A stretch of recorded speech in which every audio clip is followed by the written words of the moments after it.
Hernandez. Thank you very much. We're honored that you are choosing to spend part of your birthday with us.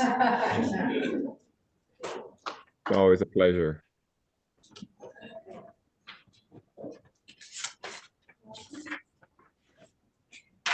All right, ladies and gentlemen, we will call to order this meeting of the East Bay Community Energy Community Advisory Committee, Monday, September 18th, 2023. We'll know that the start time is 6 p.m. Can we please have a roll call and establish quorum? Absolutely. Member Landry. Member Q. She's expected to be here. Member Q. Member Lu. Yes. Member Swaminathan. Member Lakshman. Member Talria. Member Pacheco. Here. Member Susan. Member Carr. Present. Member Lutz. Here. Vice Chair Hernandez. President.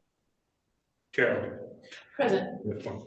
Excellent. So folks, just so you know, this is the most packed agenda we have tackled as a team in probably 4 years. So everyone being concise in their comments is going to be really appreciated. That said, public comment is reserved for individuals wishing to address the committee on items that are EDCE related, but not on the agenda. If it is on the agenda and you start commenting on it, you will have your microphone cut off and we will move you to the part of the meeting where that item is agendized. That said, we'll do public comment for 2 minutes. Do we have any members of the public who have submitted public comment? My apologies, I miscounted. We do not have a quorum. We have 6 people present. Does that include, Eldridge, Hernandez, Lutz, Carr, Pacheco, and Lu. My apologies, I miscounted. all right, let's see. We can still do public comment or informational items before we have quorum. I would be really interested in moving through as much as possible. And then my personal dedication to make sure every member of the committee has is updated on public comment. Member Landry is here. We have quorum. Yay, Cynthia. All right. So that said, do we have any written public comment that was submitted, or members of the public either with their hand raised or in the chambers?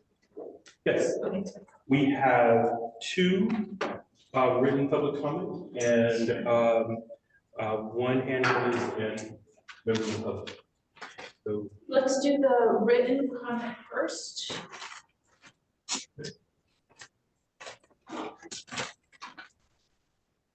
our first written comment is from Jessica Clavar. Dear East Bay Community Energy Board of Directors, with the formation of East Bay Community Energy Agency in 2016, the Joint Powers succeeded in providing their constituent territories with a public alternative to investor-owned energy procurement, with the explicit intent to promote and provide local clean energy resources that are more reliable, resilient, and affordable, and to do so centering equity in workforce development, rates, distributed energy resources, etc. However, the agency's success in fulfilling its mandate can only be evaluated through thorough accountability to the public it serves. In turn, community accountability is only possible insofar as the agency is transparent to the public about its decision-making, business partnerships, programs, etc. Several issues of transparency and equity have continued at East Bay Community Energy in the past years. We ask that these issues be dealt with promptly in ways suggested, and that this enumeration of concerns be used as guidance for how the board can and should hold the staff accountable to transparent and equitable practices. 1, performance data or the metrics have not been provided yet for the 2018 Local Development Business Plan Clear and Transparent Reporting section states, quote, a clear and cogent set of metrics efficiently reported over time is more effective than an overly complex reporting system that creates undue burden on ECE staff and confusion among community stakeholders. Most pressing, given the active requests for proposals, RFP, on phase 2 of municipal critical facilities is lack of a jobs report and the missing language on workforce standards in the RFP. We suggest the board take this concern up at the next board meeting to adopt agency-wide standards.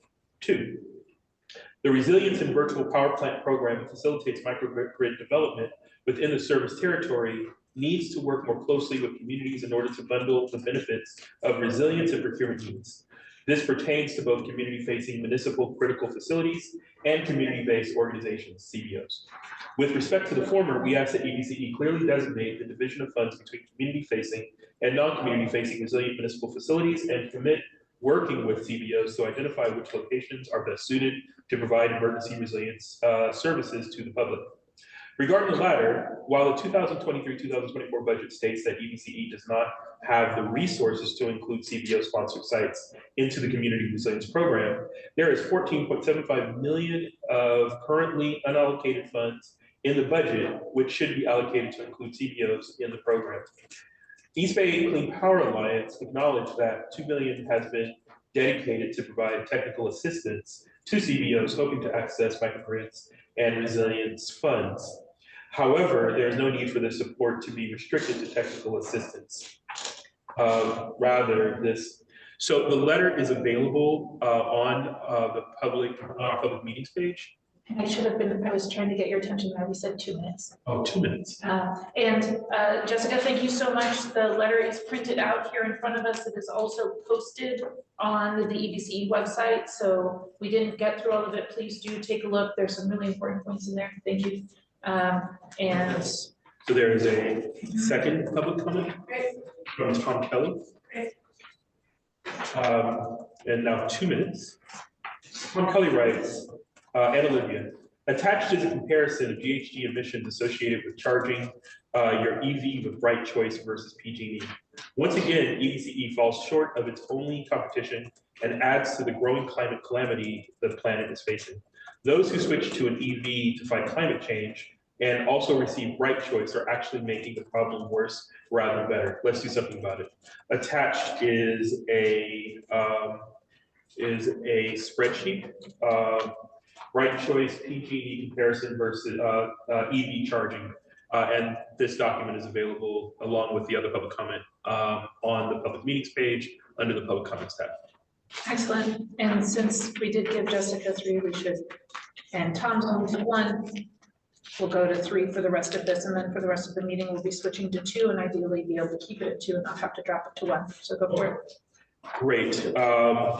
And so we have, hold on, please check. Have 2 hands raised and 1 public comment in person. Let's do the in-person first and then the 2 hands raised. And yeah, go for it. So 3 minutes. Uh-huh.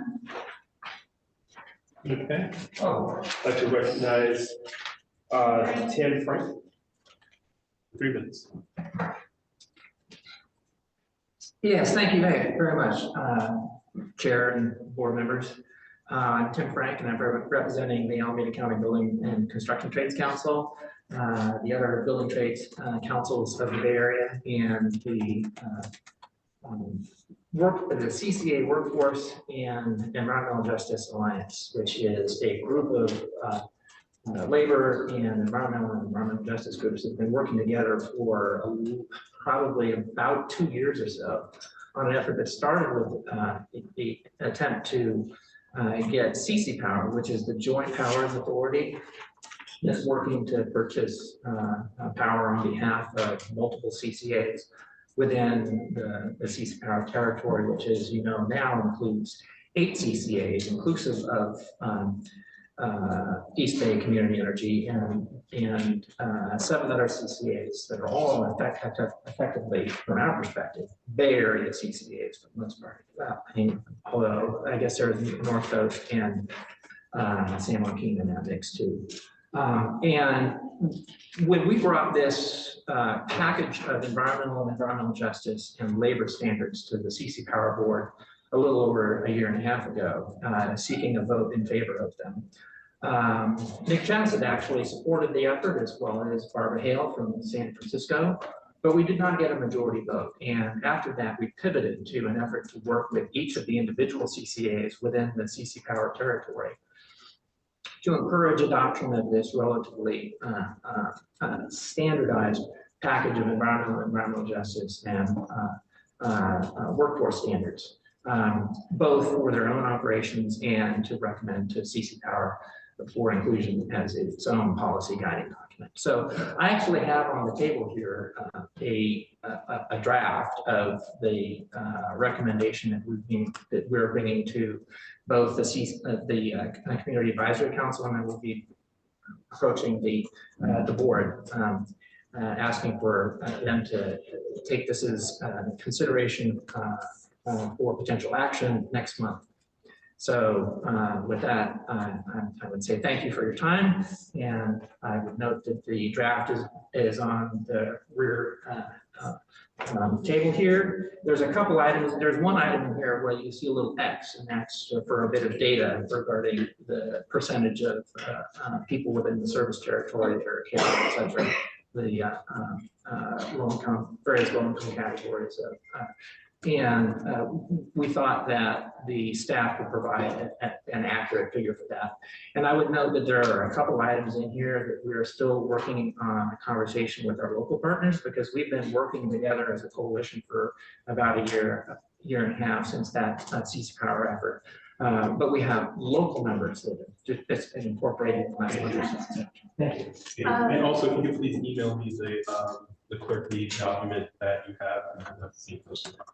I will do that. Yes, thank you. And just for the committee, as well as members of the public, this is a draft that this working group has reached out to me individually on, as well as at least the chair of the board, and they are looking for feedback on this draft.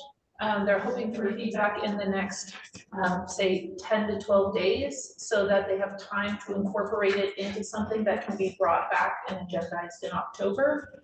And I know that some of the feedback that we gave was not incorporated. I see it here, but that's, I'm hoping that just means that this is a draft and that there hasn't been time for that incorporation. So we look forward to that. Thank you. Yes. We have two more members of the public that are hand raised, but Jessica, did you? Yeah, awkward question, because you read the letter. Does that mean I can't speak? So you submitted that letter on behalf of an organization that you're the staff for. You are making an individual comment, or are you still speaking on behalf of the I can organization? make an individual comment, sure. I don't know if that's allowed. It can be, we'll go for it. You know, it's. I'll make it short. It represents 60 groups. I want to address the community innovation grant. Yeah, sure. 3 minutes. Okay. Jessica Tovar. I wanted to address the community innovation grants. There was a solicitation put out that was due today on induction cooktops. And I want to really emphasize that that application was very complicated, that community organizations were not able to apply for that money. And so what I'm asking is that that application process needs to be simplified and geared towards community organizations that focus on equity in the community, and make that grant application process more accessible to them, because they're the organizations that need the money the most. When you make it that complicated, what happens is larger organizations go after the money because they already have funded and established programs, and they have development capacity on their staff. And then therefore they take that opportunity from smaller organizations. So that's one point. The other point is the $100,000 is very useful, but we do need smaller grants in the community. And just realizing that a lot of the work that's needed on the ground is really community organizing, and a lot of like what we've been doing, for example, is doing Spanish educational workshops on this material so that people can weigh in more on issues of energy. And so it would be nice to offer more smaller grants that are based in, education, community organizing, that kind of thing. And I also wanted to just uplift that there's a lot of money being held up that was allocated over a year ago. And I think that there's an urgent need for that money to be released now. And seeing that the agency has prioritized induction cooktops when people have been asking for years for resiliency investments, I think there's a real issue with the prioritization at the agency, and I think that we could do a lot better. So my ask is that if there's a need for capacity for EBCE staff to release that money, I've seen the Justice 40 Accelerator use specific nonprofit organizations that consult on how to release that money. I think they would be a great entity to do that, to help East Bay Community Energy, because the whole point is to increase the accessibility for marginalized organizations and communities that are disadvantaged, who need this money the most. So that's my feedback. Clean power to people. Can you please send the name of that fund that is available? I was trying to take notes. We were talking about. Can we please now move to the hands raised? Yes, I would just like to recognize that Member Lakshman and Member Souza have joined the meeting. Welcome. Great. It's Vice Chair Hernandez's birthday. Make sure to say happy birthday later. Where's the cake? Tom Kelly. You're recognized. Happy birthday. So Tom did already have a letter written. So Tom, are you speaking on a different topic than the one that the letter is on? Hold on one second. Not really, Anna Olivia, but I think I had a minute and a half left on that first one, so. You got 2 minutes on it. You go for it. Okay, thank you. So I just wanted to help clarify the spreadsheet for anyone who's taking a look at it. As you know, my interest at EBCE from the outset has been on climate change and the reduction of greenhouse gas emissions. And as I've said multiple times, I feel that EBCE has failed us significantly in that area. I've been thinking, we're trying to electrify, right? So we're trying to electrify buildings. Now, we keep hearing how important it is for cars to move away from gas-powered cars and move to electric cars. So the spreadsheet sort of looks at what an electric car does in terms of GHG emissions when the owner of the car has a PG&E account or an EBCE Bright Choice account. And I think just generally 75% of EBCE's load is Bright Choice, 25% is Renewable 100. So for that 75% of the load for people who are driving an EV, their emissions associated with electricity for their car are actually 5 times higher than PG&E. And I couldn't locate the data for PG&E for 2022, but I did see the power content label, and it looks like they're actually going to cut their emissions in half from 2021. So in effect, that will make PG&E, EBCE 10 times dirtier than PG&E. So if you guys have been reading the news and paying attention and watching the fires and the floods and the catastrophes we're facing, let's get EBCE to clean up its act. Good night. Thank you, Tom. Okay. We have a member who submitted a public speaker slip, Jason Gubiteo. We're just gonna be popping all over the place with these topics. It could have grouped you better. Go for it. Jason, what's your last name? It's Gumatauto. Thank you. Right. Greetings, Chair and committee members. My name is Jason Gumatauto, Oakland resident and member of IBW Local 595, as well as a delegate with the Alameda County Building and Construction Trades Council. I just wanted to be on record, and I wanted to sort of thank, Melissa, East Bay Clean Power, San Luis Obispo Climate Coalition, and Sierra Club, and all the other environmental justice folks that have been working with us to try and help raise the standards for our environment, as well as the folks that are going to be performing the work over the years. We know it's just a draft. There's still plenty of work to be done. We welcome the feedback, and we look forward to your support as we push this forward. All right. So thank you. Thank you. We have two members of the public with hands raised. Melissa Yu, recognized for 3 minutes.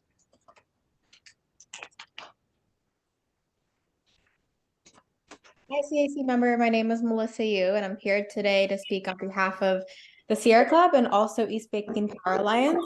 I'd like to ask for your support to agendize and discuss policy standards for clean energy projects as laid out in the working draft that Tim Frank has shared today. We all want the procurement projects to be able to avoid or mitigate to the extent feasible potential environmental justice impacts, have strong labor standards, have strong environmental justice policy as laid out in the resolution. And we're currently, as Jason mentioned, still working with labor partners, EJ partners to continue to strengthen the resolution and hope that this can be a topic of discussion at the CAC and the board next month. This is all part of a process that extends beyond Alameda and San Joaquin County, and we really look forward to ongoing leadership from the committee as we continue to move this draft to the board and eventually back to the California Community Power Board. Thanks. Thank you, Melissa. Okay. Elsa, you're recognized for 3 minutes. Hello, this is Elsa Viffis-Potter, speaking with Local Clean Energy Alliance. I wanted to highlight some of the issues also presented in the letter from East Bay Clean Power Alliance, echoing some of what Jessica Tovar said about transparency and accountability on the laid out intention for the community innovation grants in the local development business plan, of which having such a narrow scope of education and awareness for induction cooktops, rather than a much broader range of issues that community organizations could address with this innovation grant money, really doesn't kind of speak to the real intention of the community innovation grants. So the hope is that this can be mitigated for potentially both this round, this RFP for the induction cooktop grant to focus more on implementation and have a broader range of decarbonization issues addressed, as well as what was mentioned around having smaller grants for smaller regions of the IBCE's service territory for the more community-based organizations to actually access those funds. Secondly, I'd also like to mention some transparency issues regarding the reallocation of 15 million which was previously allocated as a charity gift to UCSF Benny Hoff Children's Hospital.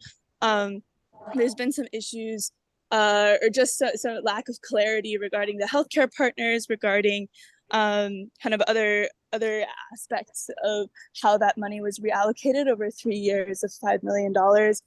So that really needs to be addressed as well by the board.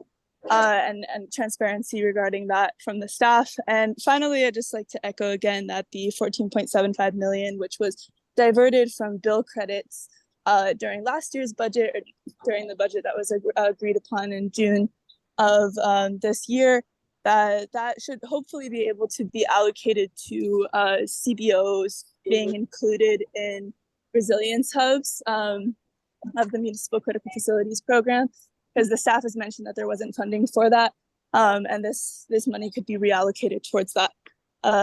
Yeah, that is all. Thank you so much for your time. Thank you. Thank you, Elsa. There's no further public comment.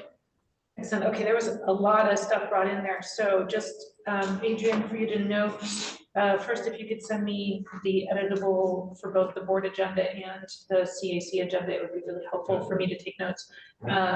Things that have come up in here are the resolution, workforce, environmental, and environmental justice standards for clean energy project selection policy resolution. That's a lot of words. the community innovation grants. $15 million that we've discussed, excessively 5 million of which was approved, so an update is what is being that's spent on.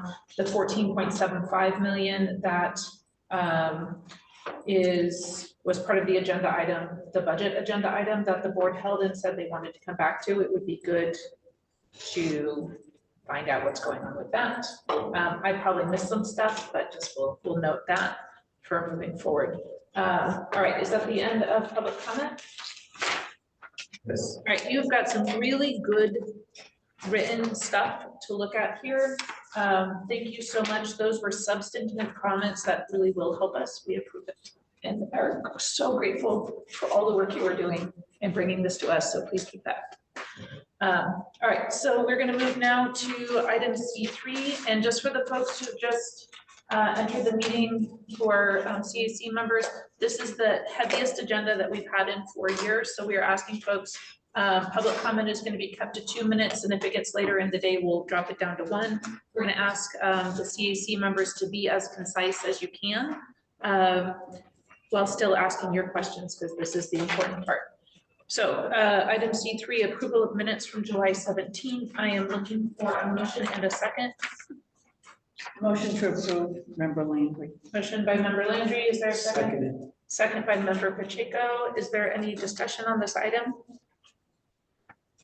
Is there any members of the public with their hand raised, or has anybody submitted public comment on approval of the meeting minutes? There are no hands raised, and there is no public comment for this item. All right, seeing no members of the public present with their hand raised and no discussion, I would move to a roll call vote. Before I go to the roll call vote, I would just like to note, I just would like members who are present remotely to confirm that they are at the remote locations that are listed on the agenda. Yes, I am at my location. Okay. I'm at the Starbucks at my location. At my location. Great, thank you. Member Lakshman, are you at the posted location? I am not today. I'm not at the posted location. I just realized the call has come up, so I joined late here. Got it. Can you get to your location? Sure. It'll be at least 20 minutes. That's okay. You can still be there and participate, but we just can't have you vote until you get to your location. Okay. Okay. Thank you so much. And you call in. Be safe in transit, please. Sure. Thank you. All right. Can we do a roll call vote? Great, thank you. Member Landry. Yes. Member Hugh. Member Liu. Abstain. I was out of country. I was not in that meeting. Okay. Member Swaminathan is not here. Member Lakshman, we can perhaps take a vote when he, or is he still? We can take his vote when he gets back.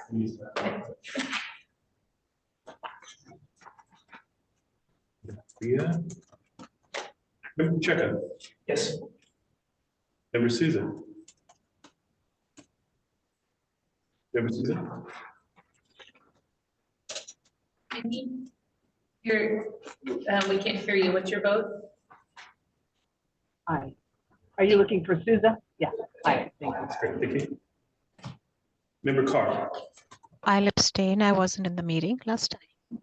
Great. Member Willis. Yes. Member Hernandez. Yes. Yeah. Yes.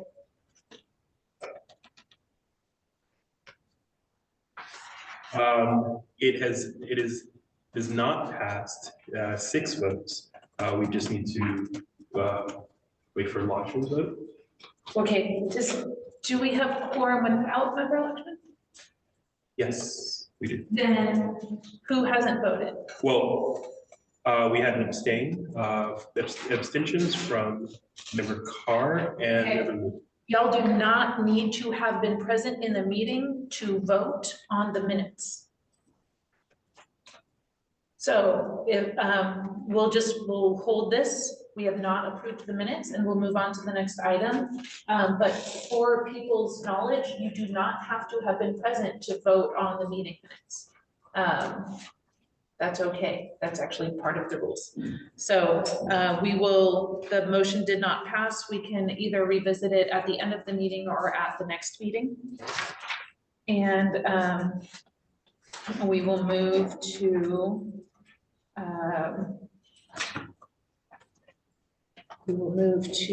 the chair report, and I'm going to start with just one of the saddest things I can say. Al Weinrub passed away, and at the end of this meeting, we'll be taking some comments about him. There are some really important, like there's certain things I do want folks to know, even if they're not able to stay till the end of the meeting. And one is that there is a memorial service that is being held on the 23rd. We can put that information out, and actually if I am cover, I can just pull it up right now. It is being live cast if you want to attend virtually. There's a guest book that folks can sign even if they can't attend. So there's celebration is from 1 to 5 at the Chapel of the Chimes in Oakland, and there is a RSVP link, so we'll put that out. And in a really exciting event that happened just before Al passed away, 50 years of his writing on social justice activism was accepted into the University of Massachusetts Amherst archives.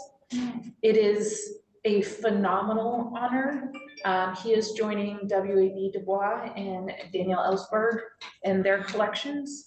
If you are unfamiliar with Al's life, it is one of the most impressive testaments to the strength and leadership and like intelligence and passion that exists in our community. He's founder of Science for the People. He's done so many things in his life, and we'll have some folks speak on that later. He's a massive leader in the struggle within US organized labor against the war in Central America in the 80s, which I also have been a long time activist in this. He's done so much stuff in anti-racist work in the National Rainbow Coalition, and has spent the last long part of his life in the fight for climate and energy justice. He's a published author. He is a scientist and brilliant and an amazing leader, and we are saddened beyond belief by his loss, and just so lucky that he was a neighbor. Like, he lives in our community, and East Bay Community Energy is a direct result of his advocacy and work. And none of us would be here if it weren't for Al. And I encourage everyone to at least attend remotely and just listen to what he has brought forth and the people that he brought together, and to really listen to the depth of knowledge and expertise that exist among the public, and how lucky we are that they have dedicated their time to this organization. I have a lot of feelings about this. He is just amazing. And so at the end of the meeting, we will be adjourning him to honor and asking folks for comment on him. I know that his loss has really directly affected some of our longtime advocates. And I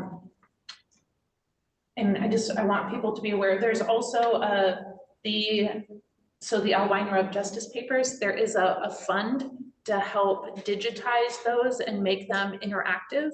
And so there is a request from the family, if people want to donate towards that, to help make this a long-lasting living archive, which is just amazing. I'm so happy that happened. I'm so happy that happened. So there's that. There's a couple other things that I wanted to touch on. I tried to write them all out because I knew that I would be emotional on that first one. So earlier today, nope, not that one. All right, so staff has prepared a response to the Sustainability and Climate Action Plan report that Jim presented to us at the last meeting. Member Swaminathan had asked about like staff's input on that. And I really want to thank Alex and Kate for making a response that is included in our packets. So please do take a chance to take a look at that. If you've got any follow-up from that, please do submit it. I in particular am interested in any responses that you have. I don't know if you've had a chance to take a look at it. I did. I guess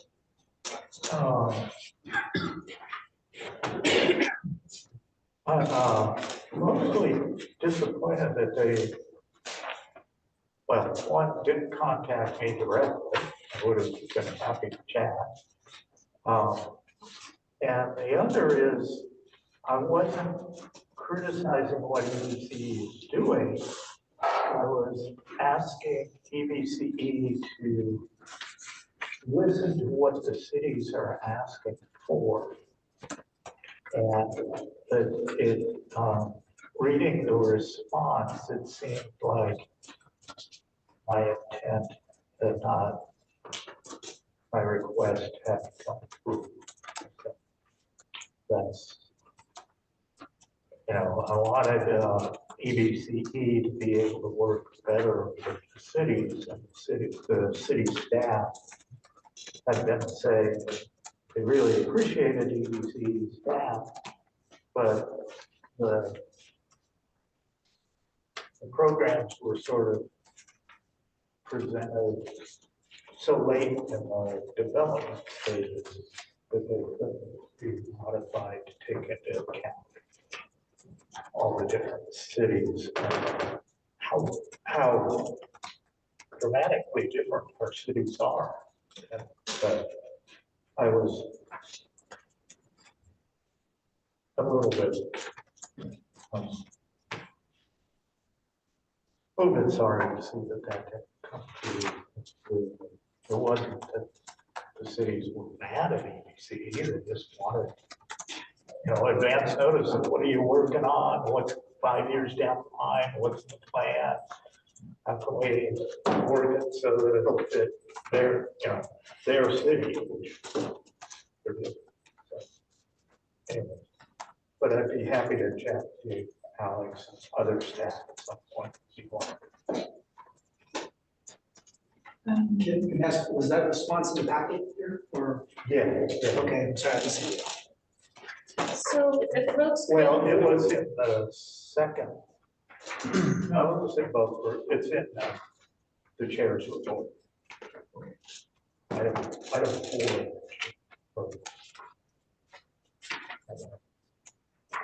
I do want to say that I did try and get that across to you, that they were really very supportive of what staff was doing and just wanted to participate earlier in the process. Yeah. Okay. I hate to rush through these things, but our agenda is so stupid that I'm just going to keep powering forward. I also sent out another thing that would be a gigantic discussion, but we're not really gonna have much of a discussion on it this evening. But I wanted folks to be aware that CalCCA did a filing at the Public Utility Commission on the Diablo Canyon extension proceedings. And I wanted people to see what that filing was it was brought to my attention from two very different public spaces, like not usually the two people I would think would give me a call on the same topic. So, and both of them sort of had the same concern. So I want staff to hear that. And that concern was that the CalCCA filing was saying, here's how you should disperse this non-bypassable charge.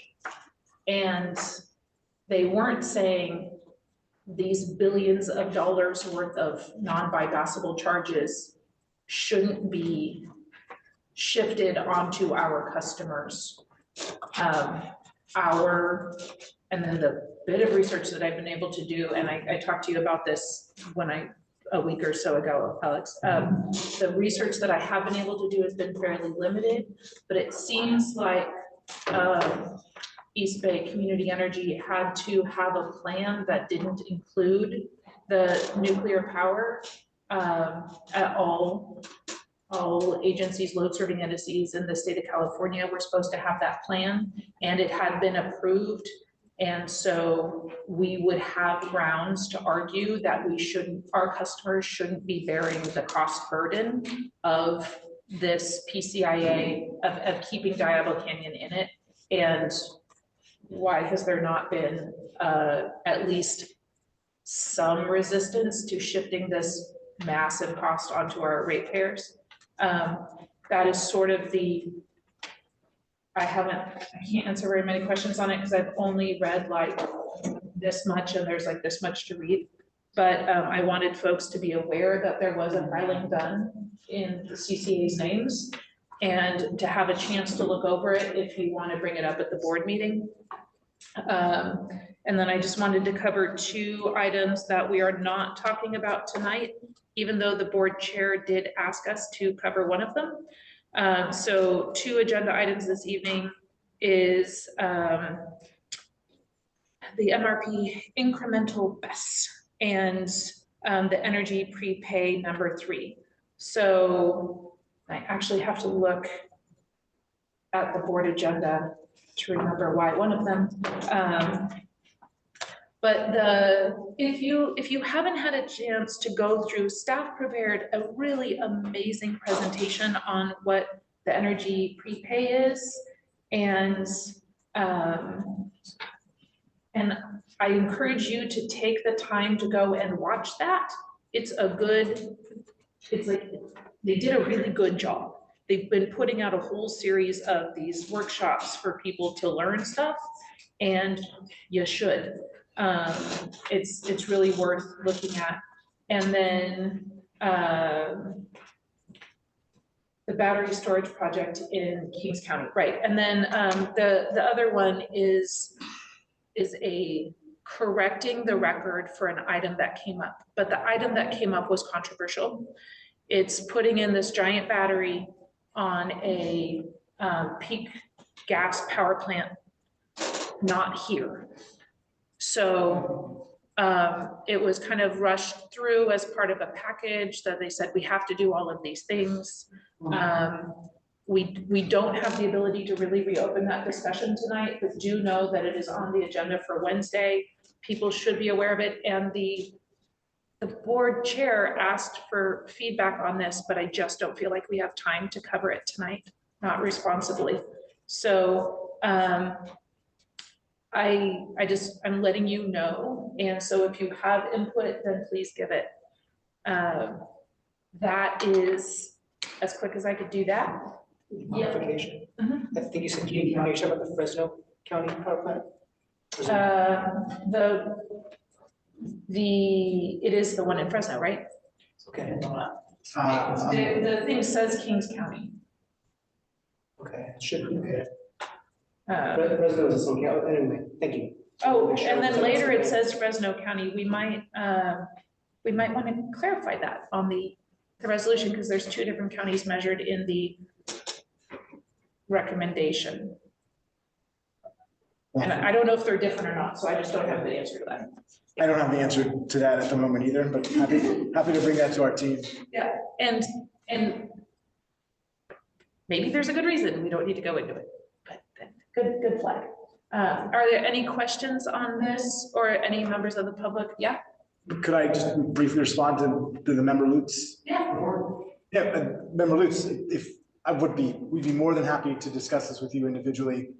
Didn't realize that was something that you had wanted, since staff wasn't addressed at all in the report itself. Since you didn't reach out to us about the report, we assumed that you wanted to be discussing it here. And you and I have talked individually before, and so I felt like there's an open door, so we'd be more than happy to talk more with you about it. Thank you. Let's follow up. Okay. Boy, I'm still very high emotion. All right, so are there any members of the public with their hands raised, or any members of the public here who wish to speak on the items that I talked about in that report? I feel like that was a lot. It was so much, I'm so sorry. Yeah. I do want to respond to those things. I might have to wait till Wednesday. Okay, and I'm happy to answer any questions individually in the interim. That was just a lot of stuff to put out. I realize that. I read the Cal CCA report as a report from Cal CCA's consultant on how to respond. This was the actual filing that was turned into the CPUC. Okay, and EBCE was a signatory of that? Yep. Without talking to the community? I don't know whether or not something has come forth to say the executive board or the procurement committee or something like that. The item has not come to the CAC. I do know that East Bay Community Energy is an active part, that our CEO sits on that body as part of their JPA. I am not saying it did not come to us. I'm saying that it hasn't come to us. But it could have gone somewhere else, and I'm unfamiliar with it. I just don't know that answer. And that would be a good question to ask staff. And the filing, the way I read it, it was the PUC is implementing parts of the Senate rulemaking. But it sounds like they had a lot, the PUC has a lot of leeway on how to do things. So there was a Senate bill, it was Senate Bill 846. Right. That was passed authorizing the extension of the 2 generators at Diablo Canyon past 2025. And there's things involved in that, right? So Cal CCA, again, with a very light reading, so I look like I haven't gone through and done the this word and that word part of it. I've done a reading, but not like a super intensive reading. Appears to be saying that they want to be able to use the carbon-free attributes towards resource adequacy. And they want the non-bypassable charges, which are part of the extension of Diablo Canyon, because if Diablo Canyon were to move into decommissioning, it would move into a fully funded decommissioning fund, right? It's already fully funded, so that would come out of the PCIA. I do not know this year's percentage of Diablo Canyon in the PCIA. A couple years ago, it was around a third. So it's a significant portion, or at least it was a significant portion. I don't know what it is right now. And with the extension of Diablo Canyon's life, it comes with it an extension of those stranded costs, right? So stranded assets, it has all these costs. Those costs get shifted onto our customers. The one person was super irate about it saying they should be fighting for us. They should have said, don't give us these costs, because we have a plan to do it without it, and you accepted that plan. I assume there's something in there. I haven't had the ability to really check in on it. Again, I'm just letting folks know. And there's been some testimony from also very bizarre people to be on the same side of a thing, about the use of carbon-free attributes, since it's not really the power or something, for resource adequacy. So that's some debate anyways. I'm encouraging you to read it.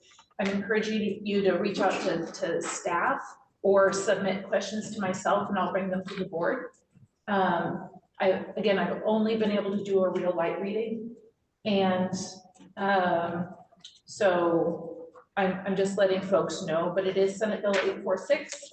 It was approved by the governor on September 2nd of 2022. And it's DOD is the bill, Diablo Canyon Power Plant Extension of Operations. I read it, parts of it a little bit more thoroughly, but I didn't have the full background. So parts of it were confusing. A couple quotes. PG&E will assess several new charges to customers to compensate PG&E shareholders in lieu of a rate-based return on investment and acknowledgement of the greater risk of outages in an older plant. So yeah, it's an older plant, so they're expecting it to have risks of outages. It's one of the most dangerous, if not the most dangerous decision plant in the country, and hasn't had any of the upgrades because it's 20 years past its life date. But a nuclear discussion in this room can take a real long time. Right. So I'm just saying, there's a thing, it was filed. There's a lot of feelings on nuclear power on all spectrums.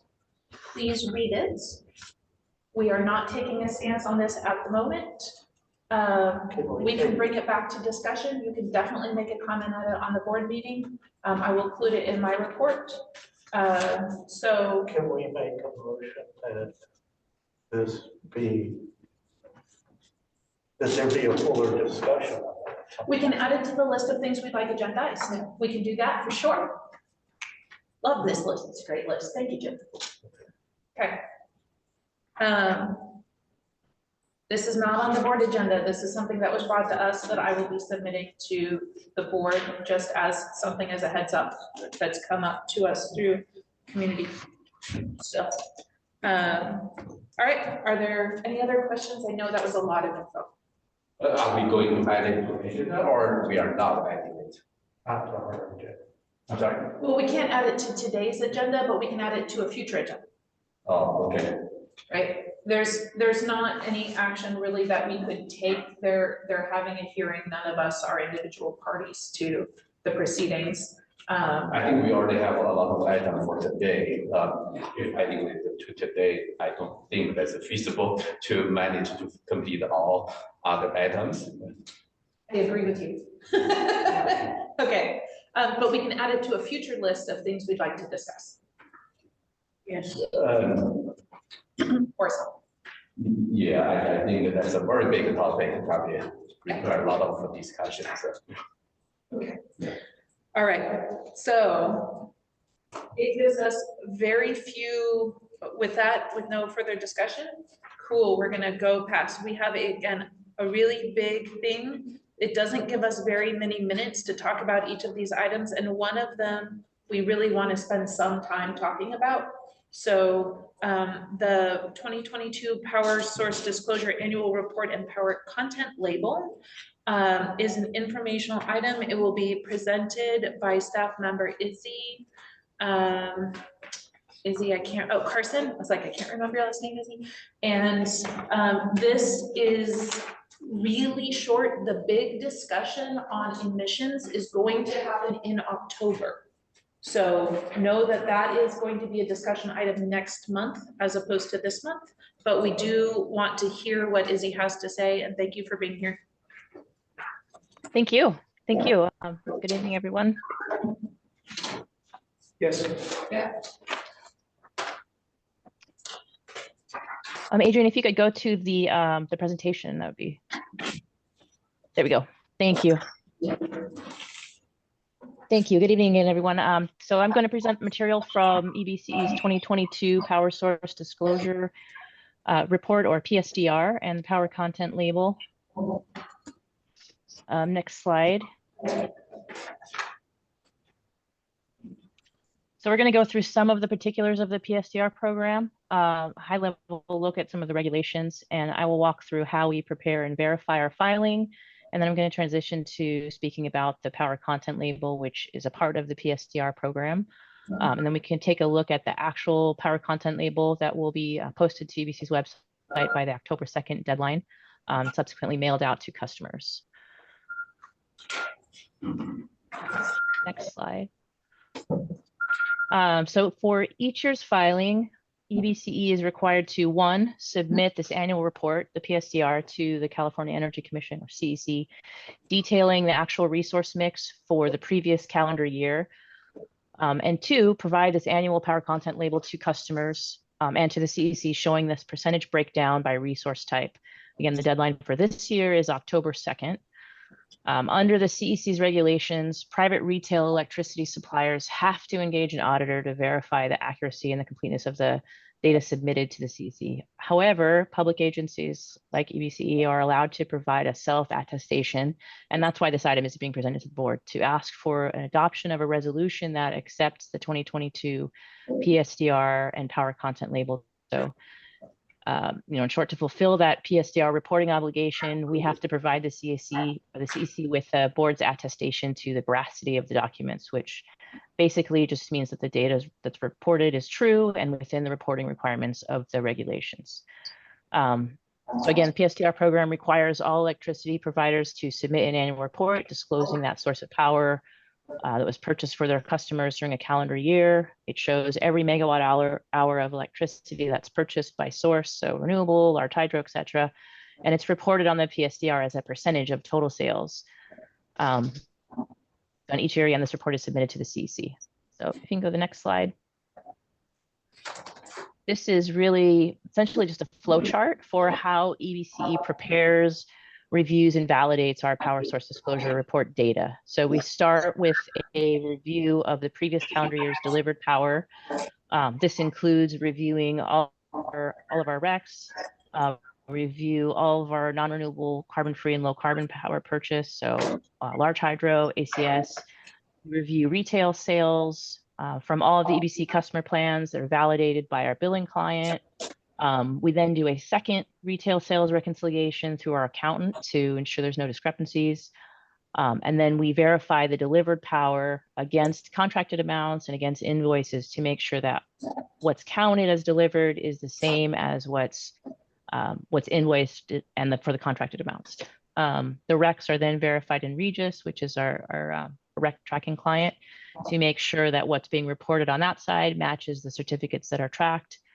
Meter data and e-tags are also reviewed for carbon-free deliveries as well. And then with all that power data aggregated and verified, we populate the CEC templates for the PSDR. We input all the delivered power by generation source, and we construct kind of an individual report for each of the retail plans. So once those templates are populated and in draft form, we run another check to make sure that what's reported on the templates traced back to that original verified amount, just to make sure there's no data entry errors. And then those templates are shared internally for review. So when all the reviews have been completed, those templates are then packaged up and as final, and they're submitted to the CEC, and that submission is what comes to be the Power Source Disclosure Report. Go to the next slide, please. So the previous slides were discussing the PSDR and the process for submitting that. So I'm going to talk about the Power Content Label a little bit. All the information on the Power Content Label comes from the PSDR. It's a means to share with customers in kind of an easy to understand where their power came from by source during a calendar year.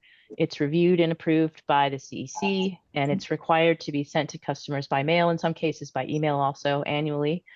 And for the 2022 power content label, we need to post these online by October 2nd and mail to customers after that.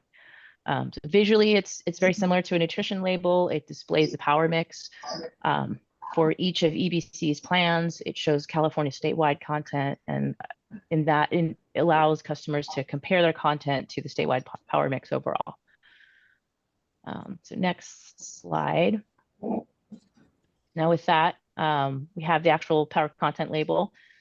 Shows, you can see on the upper left, our emissions factor for Bright Choice for the calendar year 2022. It also shows that it's 0 total emissions for our Renewable 100 and from our now closed Brilliant 100 plan. It also has content from each of our plans by generation source as a % of the total retail sales. You see that on the right. And then also the California power mix for comparison.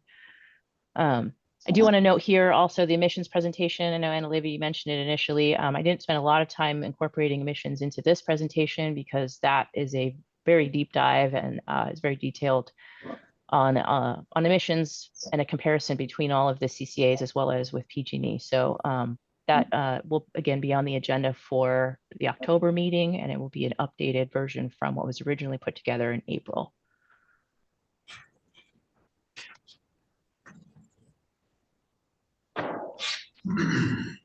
I would leave that one up. Okay. Thank you. We're going to go first to public comment on the power content label. Oh, and I do want to make a clarification. Way too many notes happening here. Okay, this is power that is reported as a percentage of total retail sales. So that's 7 to 8% less than generation, right?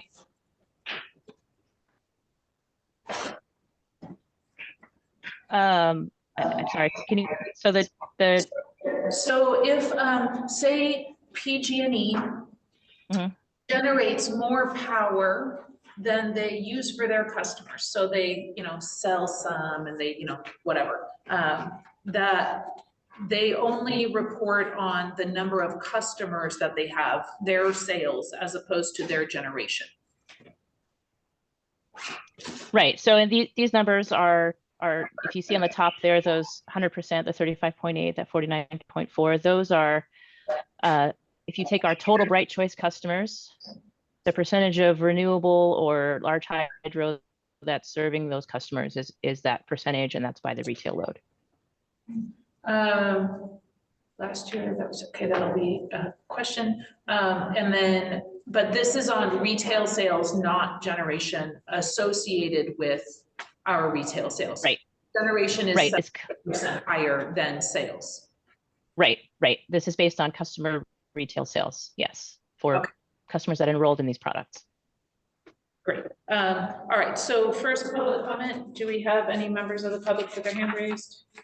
There are no members of the public with their hands raised. Have we received written correspondence on this item? We have not received written public comment on this item. Do we have any members here who would like to talk on this? Then I will go to the members of the CAC for discussion. I have a question. What fraction of, I guess it's the kilowatt hours, are under which rates? What percentage of what hours? What fraction of the electricity that EBCE sells are under which rates? Oh, good question.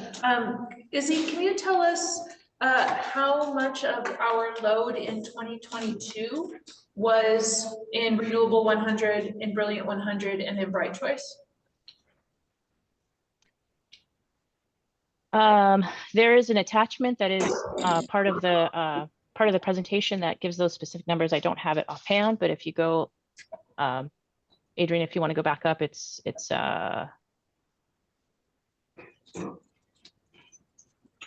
called Schedule 3, I believe that's what you're looking for. It's about 70-30, but I don't have the exact numbers. About 70 Bright Choice, 30 renewable. Somewhere in there, yes. It's in one of the It's called the Schedule 3 final. It's in one of the attachments. There's one schedule. I see it. There's one schedule. There it is. There it is. Yeah. So you have the actual load, and then you can see the percentage that was attributed to that in each of the 3 products there. Okay, and then do we have the I think cumulative? that's what you're asking. Do we have the cumulative, so EBCE as a whole? Yeah, so it would just be the sum of those 3. I don't have the number right in front of me, but it would just be the sum of those 3 separate products. 3 in proportion, which is going to be harder for folks to do in their brain, right? Because 30% of this number and 70% of that number. They give it, Yeah, I don't have it in front of me, but I'm happy to put that together for the Wednesday presentation if that's helpful. My guess is it would be, and then since Brilliant 100 was in there for part of the year too, knowing which part it was that, and then it. Oh, actually, I do have a team member that's helping me out here. So apparently it's 77% Bright Choice, 0.5% from Brilliant 100, as that is now a closed product, and 21.6% from Renewable 100. That's for 2022. For 2022. Yeah. Super helpful. It'd be cool to know what those combined numbers are in their actual percentages, just so we have here's how we're doing. Yeah, absolutely. Yeah, I can definitely put that together as well. Thank you, Izzy. Note that Member Souza has her hand raised. Great, Member Souza. Yes, thank you. I think we were talking in the past. Can we put up that that slide again with the breakdown, with the 2 graphs from 2022, the graph that had the 2022 and today's.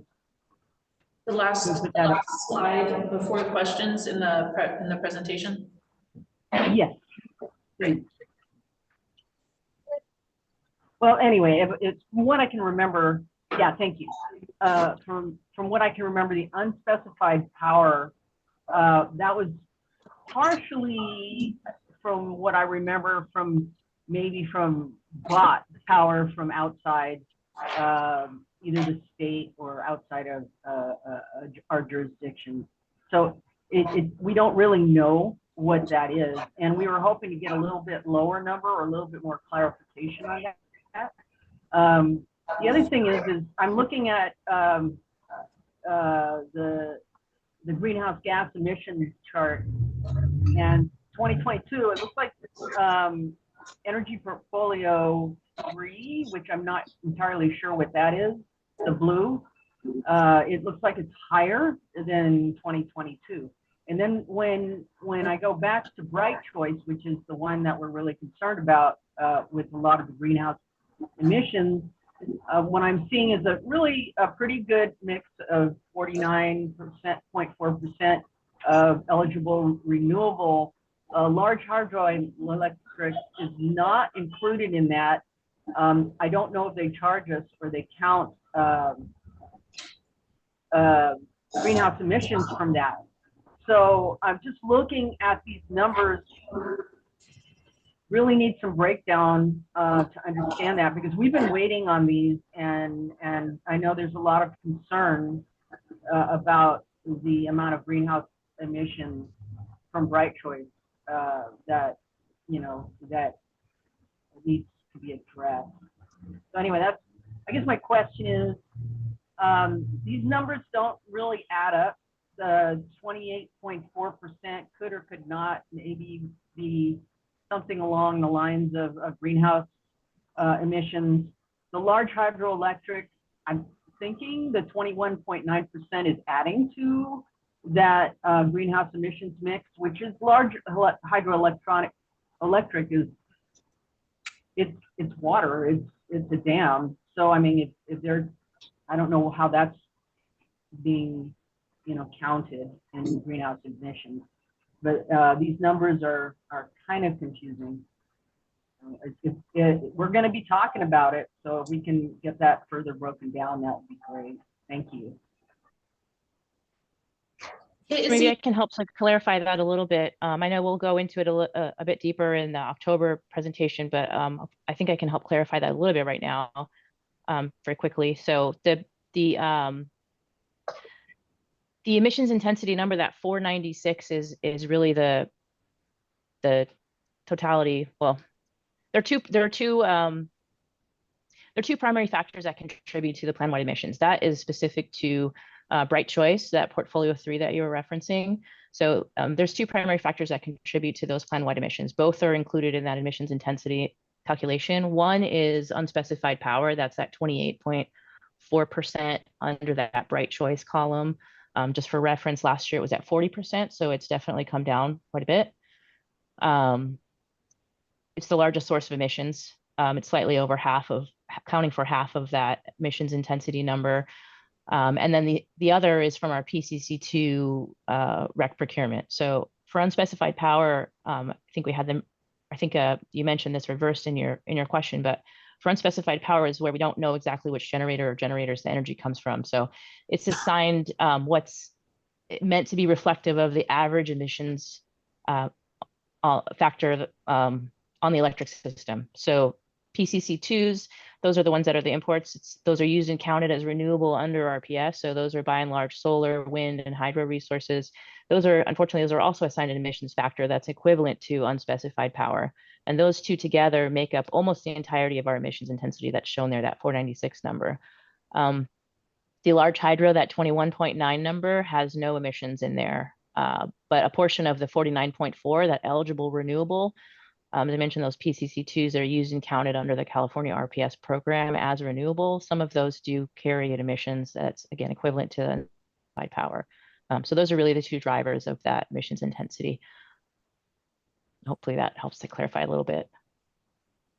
Yeah, that does. I appreciate that. I just wish the average, we were below average, but at least we're better. I'm very pleased to hear that. Thank you. Are you saying that electricity portfolio 1 name is supposed to be renewable 100 and electricity portfolio 2 name is supposed to be brilliant 100 and portfolio 3 name is supposed to be Bright Choice? Yes, that's correct. It might be good to update that slide. Yes, definitely. Apologies that that's not clear on there. But yeah, portfolio 3 is supposed to be reflective of Bright Choice. The other two do not have any emissions associated with them. Okay, cool. I look forward to October. Yeah. May I add one comment? Yeah.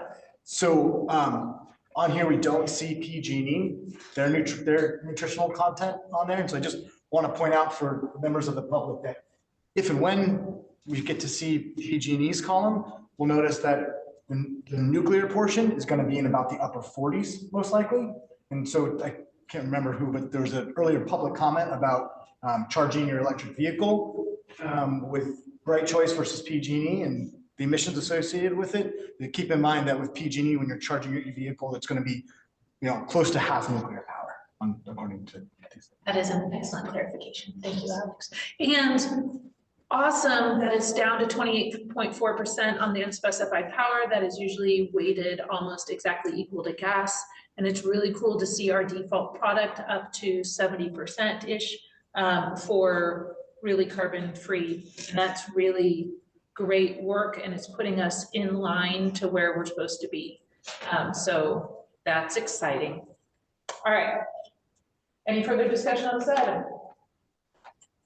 I have a question. Yeah. I want to understand the jump in the nuclear that goes to the 9.2%. I don't understand how that happened. Wait, go back to that slide. I didn't see that. It was hard to see. Oh, so that's the California Power Mix average is 9.2. That's there's 0.2 under nuclear.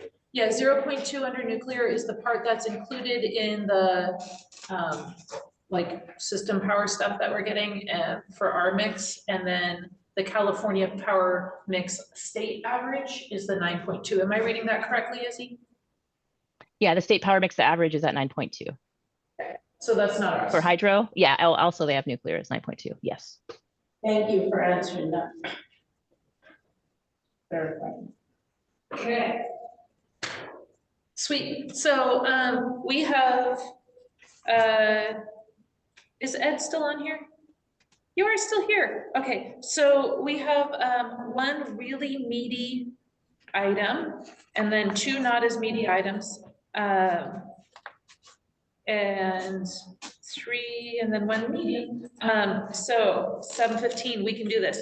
CAC structure. This is something that the board is really looking for us to have feedback on. I am looking forward to this presentation. Are you gonna do it? Yes. And All right, here we go. 3 to 5 minutes, right? I'll take all. This is the one that like, so when we had our discussion and when I talked with the board chair, I had zero understanding that there was gonna be an actual new structure recommendation brought to this. I thought there was gonna be an opening of a discussion that would have ample time for public engagement, including the individual public meeting that we discussed. I didn't realize the board was going to be asked to make a decision on our structure. So this item may take longer. I look forward to hearing it. It's in mind. It's a discussion item on the board agenda. Oh, good. So I'm happy to go into as much detail as folks want, but I know that we're time sensitive here. So Adrian, if you wouldn't mind advancing the slides. Thank you. So yes, so the real objective here is to address what could be shifting allocation of seats by region. So just to refresh everyone's memory, the CAC, people in the public, I know folks here are aware, so the CAC is structured with a seat allocation on a regional basis. And what we've discovered, we being staff, what we noticed was that when we welcome a new jurisdiction, such as Stockton, but it would be true of any jurisdiction, that seat allocation shifts because the allocation of seats is tied to the voting shares vote section of the Joint Powers Agreement. So when Stockton joined, that meant that the San Joaquin region would gain a seat, but the South region, which is Union City, Newark, and Fremont, would lose a seat. And that created quite a dilemma for us because like, how do we go? We all in this room would have to decide, well, who's going to have to leave? So before proceeding with that, as you may recall, in June, we went to the board and into this body with an action item to give us a 6-month extension on everyone's terms, also to create an interim seat for the city of Stockton, which has yet to be filled, so that we could address this very issue of what should we do, if anything, to deal with this shifting seat allocation as we welcome new jurisdictions. So that's really why we're here. And so an ad hoc committee of the board was convened as the starting point for how to address this, how to restructure the committee, if at all, as EBCE grows to include new jurisdictions. And I think we can move on to the next slide if you don't mind, Adrian. Thank you very much. So I think I've covered the overview there. This is the current structure. It doesn't include the interim seat for the city of Stockton. It hasn't been filled yet, but that will be coming. And I think we can go on to the next slide, please, because I think this is probably familiar to folks. And yes, again, just to remind folks that the current vacancies on this body are all 5 alternate seats are vacant, and the South region has 1 vacancy. And that's probably not a bad thing at the moment because that means we don't have to say goodbye to anybody because that seat is already vacant. So if we were to do nothing, then that seat would just be removed and there's no one in it to have to part ways with. Next slide, please. Thank you. So I think I've covered this pretty well right now. What the staff wanted to do to help assist with this was to look at all the other CCAs that have a body like this, and not all of them do, but enough of them do so that we could kind of evaluate or engage with our sister CCAs and ask them, what's the structure of your CAC, the body most similar to a CAC. And what we found is there are really three structures. There's regional like ours, there's jurisdictional, which is each jurisdiction gets one seat, just like our board, and then there's at large, everyone is at large. And so this was really, even though the board can consider any kind of structure that they want, this was really what the three kind of structures that we posed to them as being the options that are currently in operation. Next slide, please. Thanks, Adrian. Here's just a quick breakdown of what our sister agencies are doing as far as the structure of their CACs. And as you can see, it kind of, it runs the gamut. So it's almost equal amounts, like all at large, regional, and jurisdictional. And again, not every CCA has one of these. Next slide, please. Thanks, Adrian. So this is what the structure of this body would look like if there are no changes made to the structure. This is what you'll see. So you'll see with the addition of Stockton, the San Joaquin region now has 2 seats instead of 1, and the Southern region now has 2 seats instead of 3. Next slide, please. This is the steps that we are in the middle of taking as we kind of go through this discussion with everyone here and the board. So again, we've convened an ad hoc committee of the board, and staff has also reached out to a few individuals, mostly board members, such as Chair Eldred, the board directors of the 2 largest regions, since that those are the regions that are likely to be affected most by it. And so we'll discuss here, and then I presume that whatever this body decides will then be communicated to the larger board for their discussion on Wednesday. And of course, one consideration that staff has, and this is one of the reasons why we're really trying to be deliberative about this, is that whichever structure is ultimately chosen, even if it's the current one, affects the timeline of getting folks appointed. And so we just want to make sure, to the best of our ability, that we have this body seated and ready to go as soon as possible. Alex, just for clarification, just a second ago, you said this is an informational item, not a action item for the board on Wednesday, but here it says that on Wednesday it goes to the board for discussion and final decision. Can you clarify that? Sure, it's a discussion. The board, I guess, could decide to take action, but we're not presenting them with an action to take. Okay. So we're not from the, I mean, I guess if this body wanted to recommend that they take a certain action, then there'd be decision on that. But we're not staff is not right now recommending that the board take action.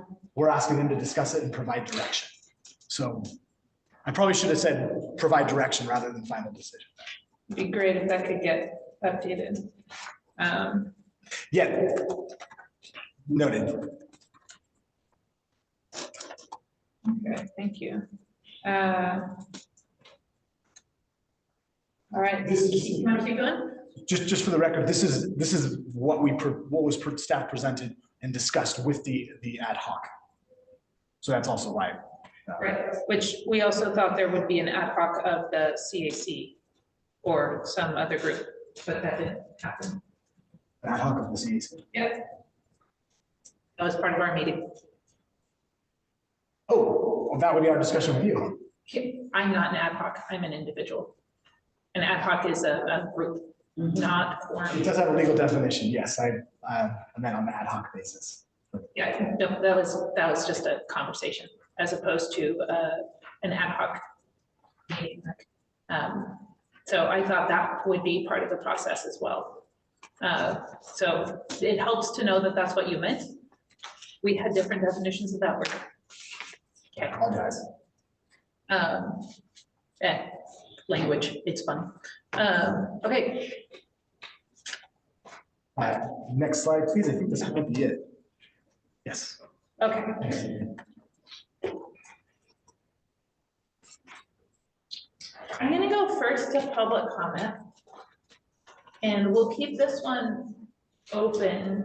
We're not gonna close public comment on this. So understand that folks will continue to weigh in on this as the discussion progresses.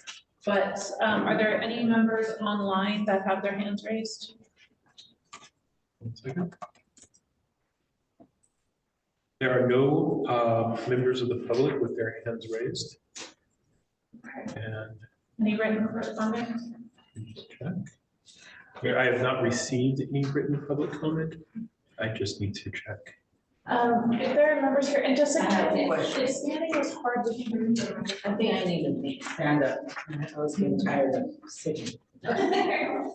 Believe it or not. Okay. I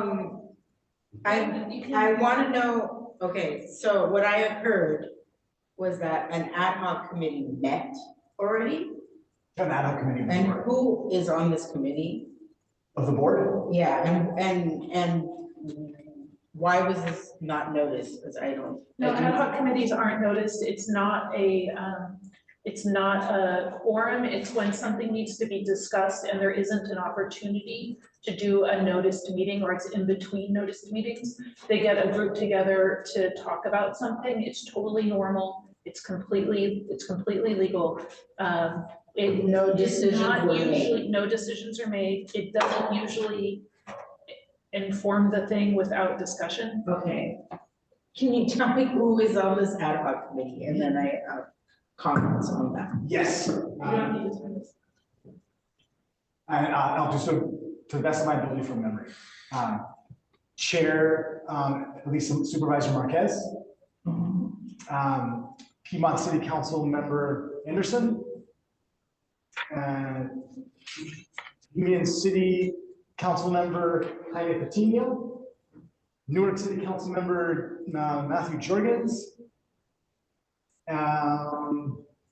Dublin City Council Member Sherry Liu. Excuse me. Dan Cal, We consulted with Dan Cal individually. okay, and then the Stockton member? The Stockton member was confirmed to be there, but then at the last minute, he wasn't able to attend. Councilmember Dan Wright. Okay. Yeah, and then we also spoke with Pleasant Vice Chair of the board, and Pleasant Vice Mayor Jack Balch. Individually? Yes. And again, with this, we were trying to accommodate people's schedules. Yeah. So, if they weren't able to make the ad hoc, we were trying to reach out to my individual basis. So we spoke with him individually. Former supervisor and founding chair, Scott Haggerty. Since he was around when this all got created. Okay. Do you remember anyone else? I think that covers it. Oh, so excuse me. Emeryville Mayor John Myers. On an individual, again, he wasn't available to the ad hoc. So the majority of more than a majority of the board has been consulted. No, I don't think it was a majority. All right. Is this the list that's in the agenda item? Yeah, yes, so I should probably just be looking at that. It's not a slideshow. It's on the slide, but yeah, it should be in the staff report. I'm sorry. That's helpful. Okay, I do have comments too. Yes. You don't have to time that. This is a Okay. community discussion. So I want to go back to the original structure of the Community Advisory Committee. When we started out, there was a 9-person committee, I think it was, and there was different representation from each of the committee members. So like when the committee members applied, they were affiliated with an organization or constituency. For example, when we had Reverend Ken Chambers, obviously from West Oakland, part of a larger network of churches. And obviously we still have some of the committee members who represent different labor unions, service, communications, and environment. I remember there was faith, renewable energy, social justice, trying to remember labor. I feel like I'm missing a constituency. Anyways, what I'm trying to get to is there was a diversity of people with diverse constituents that they represent.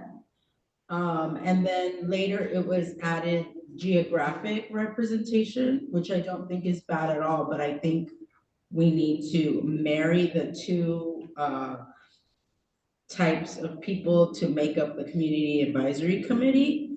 And I do think there needs to be, again, an open application process. And one thing that I really saw being a kind of problematic is all of a sudden members were appointed, and I think there's a better way to do this and actually cast a wider net and include more people from different geographic locations, but also different representation of the community. So people who work for companies in clean energy, again, people that represent the labor community. And in order to really get good feedback at this agency, and just going back to how this whole agency came to be in the first place, it was because of that diversity of people, both geographically, racially, organizationally. I mean, there's just so much that needs to be covered there. And so I really would hope that this process would be a lot more open and transparent, and that we continue including community members that represent the different sectors in our community. That's it. Hey, you're, just so you know, you're welcome to participate in discussion on this. You don't have to, so you're welcome to go back up there at any time or just raise your hand as well. We can bring you the microphone, or you can just join us at the table, because I know it can be hard. Yeah, Scott was a part of that, but I want to make sure that that gets captured too, because I was a part of that too. Yeah, you were an important part of that. Thank you. All right, are there any other members of the public who want to talk? There are no members of the public with their hands raised. Okay, great. And I want to go to discussion on this. And here we, oh, hi Annie, you're trying to something, but you're having volume issues. I apologize, I was double muted. I just wanted, I'm following along and wanted to ask for clarification how this item is being discussed. Is there no longer a limit for public comment? There's not a limit of public comment on this. This is absolutely a group discussion. So people can join at any time to make comment. Like if something comes up and folks want to add in, if somebody is participating online or in public or in person, they're just welcome to join in discussion. Okay, I will just note that you requested that I be here to address the last agenda item, and I will not be able to stay far beyond 8 p.m. I don't want to stifle your conversation, but I just wanted clarity on how the comments were being managed. Yes, and I absolutely am watching the clock for you being able to be here, and we are grateful to you on that. And I also made the clerk aware that if we need to move your item earlier, we can. We can, in fact, just move your item earlier. Why don't we do that? So this was one of the ones specifically that the board chair asked us to have real discussion on, and it's like a really big deal. So I want to have that real discussion on it. We have a couple folks who are on the original CAC. Right here. I have a question. And it's another, yeah, go for it, Jim. When you compare to the other CCAs and their advisory committees, how different are they from EBCEs? Are the other ones Brown Act bodies? How are they appointed? How are members appointed? Do they have a seat at the board? Do they have a vote at the board on their CCA? You know, what's the differences in the other CCAs? I think all the ones in the comparison, they are Brown Act bodies. Okay. I'm not sure the specifics of each of their appointment processes. Okay, and do they have seats on their respective boards? I believe most of them do, but I don't remember enough to give you a very firm answer on that. I believe that we were the first to do that. This was a body that was showing leadership in wanting to make sure that community voice remained active in the ongoing governance and administration of this legislative action. And some of them have followed and some of them have not, but I don't know which ones are which.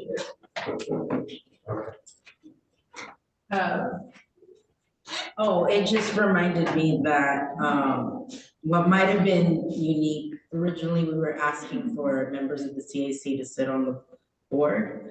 Then it ended up being the chair sits on the board with the board members. And I think that's really important too, because the intent is for everything that's discussed here to be carried into the discussion with the board and ensure that the community's, ideas get proposed, talked about in that space. So I just wanted to emphasize that, yeah, it was about really emphasizing community in the governance of the program.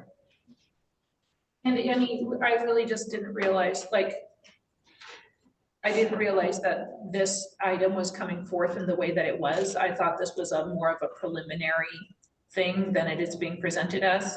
But I promise we will go straight to you right after this. Sure. No, I appreciate your consideration of my item. I know there's a number of staff members on the line who are also have been requested to attend tonight to present to the CAC. And just, I do want to say, in terms of, as a staff representative, the way this came about is because as our JPA expands, and will expand further hopefully on Wednesday with the inclusion of Lathrop, it was impacting the structure of the CAC. We are looking for guidance from the board on how to address that. We have presented various options, both from what makes sense for us, what makes sense for other CCAs, and it is really just that. So I'm hearing a lot of deep concern from you, Anna Olivia, but I'm failing to connect it to what we're asking of the board, which is to just provide direction.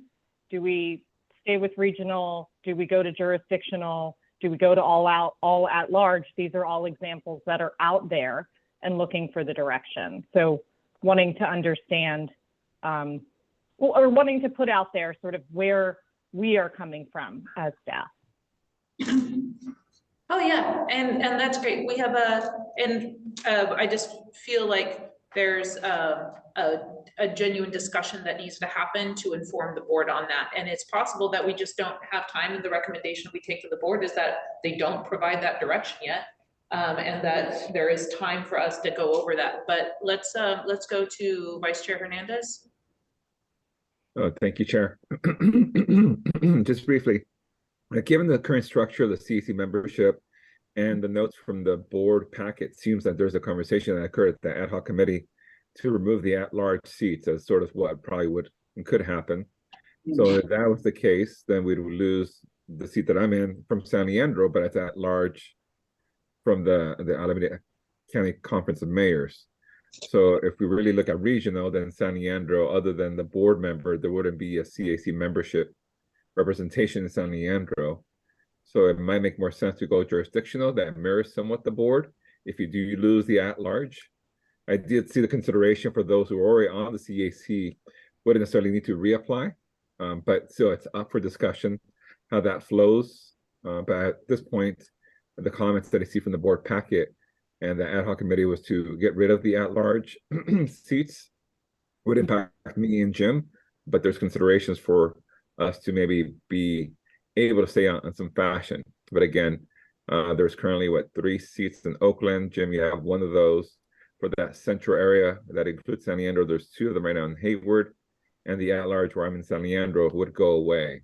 So how that would flow into this regional element versus jurisdictional, where you see the board at, maybe it mirrors the board. Just something to send back to the board for consideration. Thank you. Cynthia? Yes, as the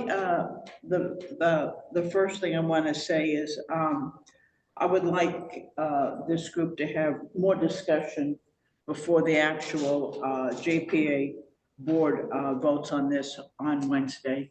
If we can make a, that's, now when I look at this chart, at this time, I only see, I understand that we are expanding with the potential another seat in Lathrop. But I also look in the notes and the 5 at-large seats are now vacant.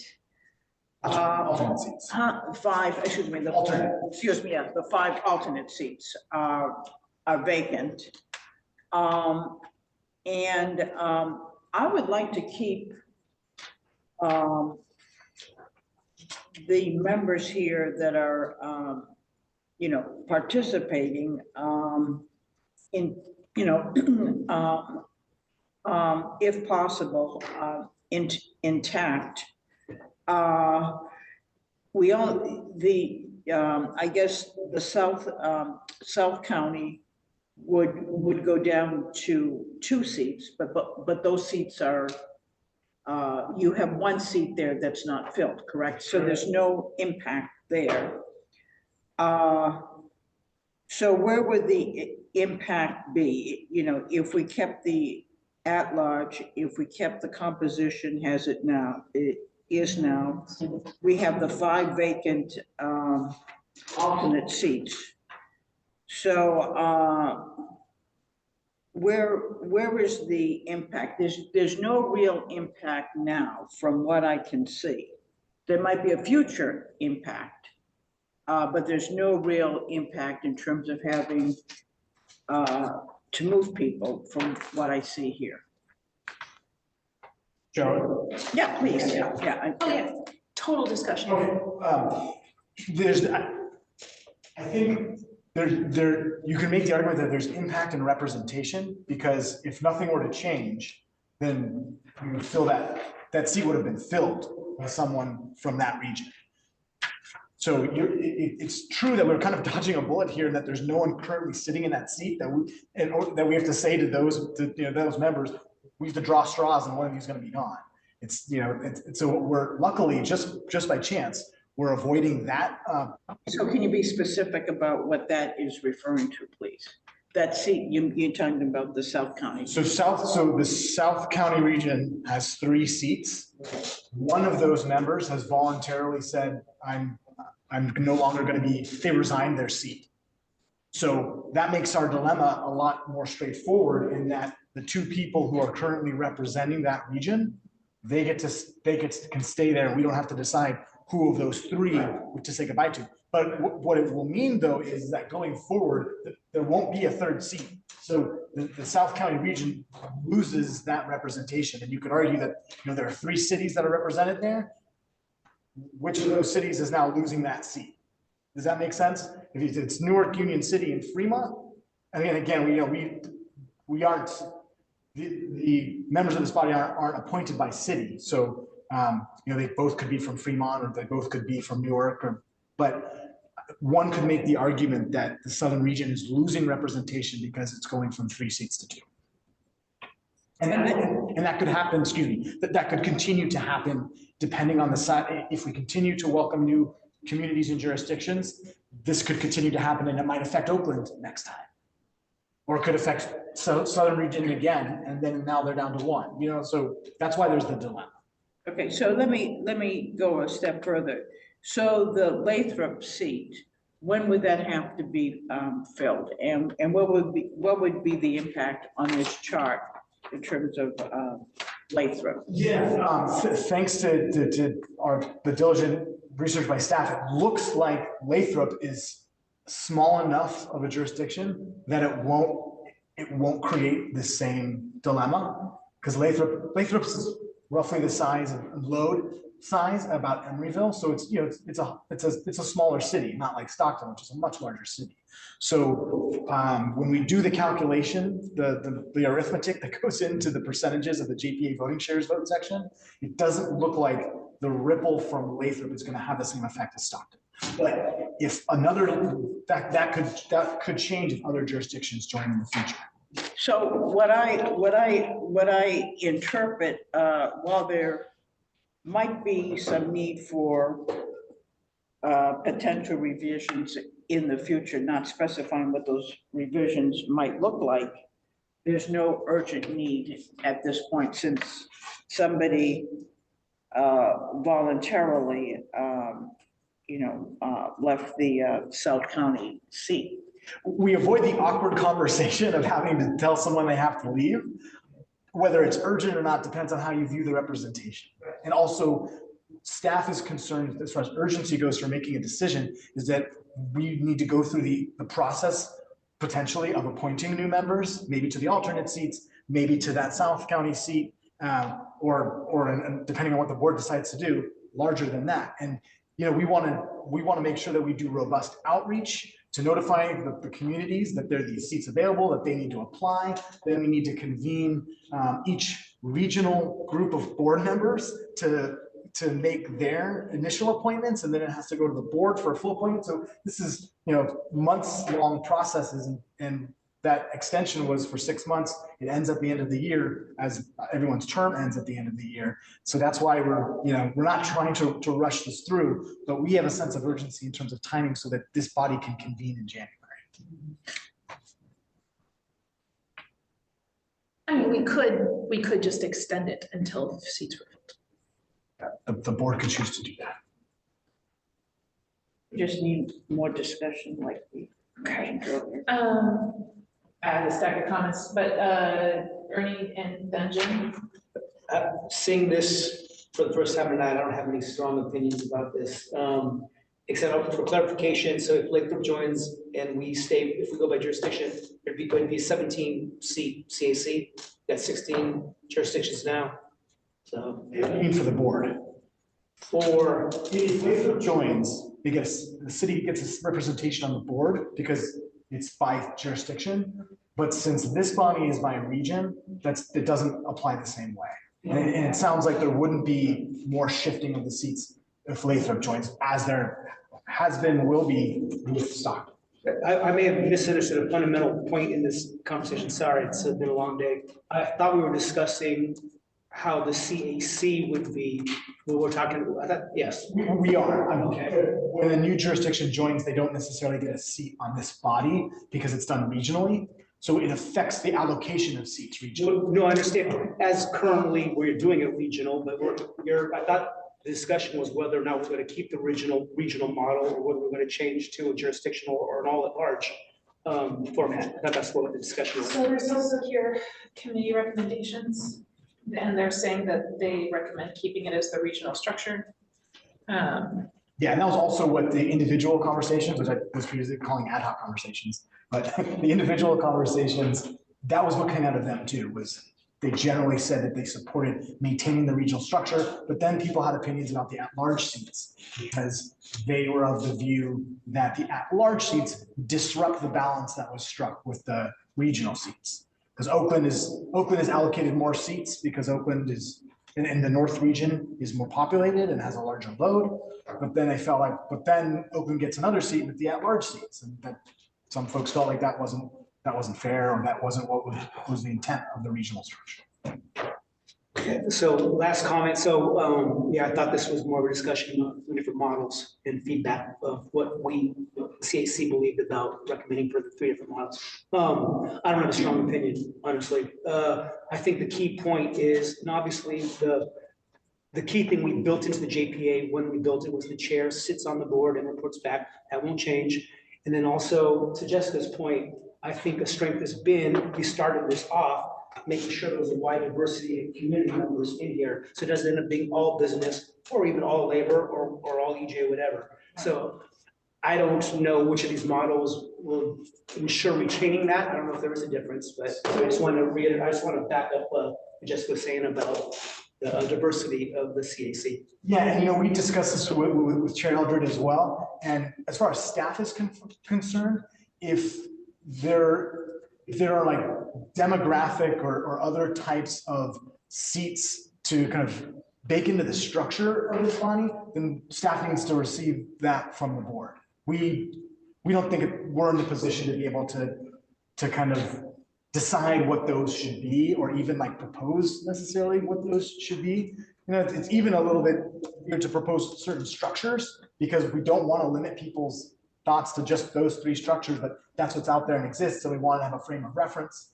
But if there are to be seats that are of like certain groups, demographic or otherwise, then that's a discussion for the board to have, and then kind of provide that direction to staff on what exactly those categorical considerations should be. Thank you, yeah. Jim? Yeah.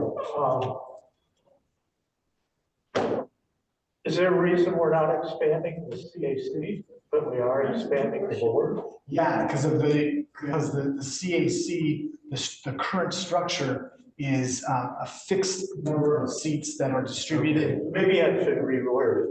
Is there a reason the CAC is a fixed number of seats while the board is not a fixed number of seats?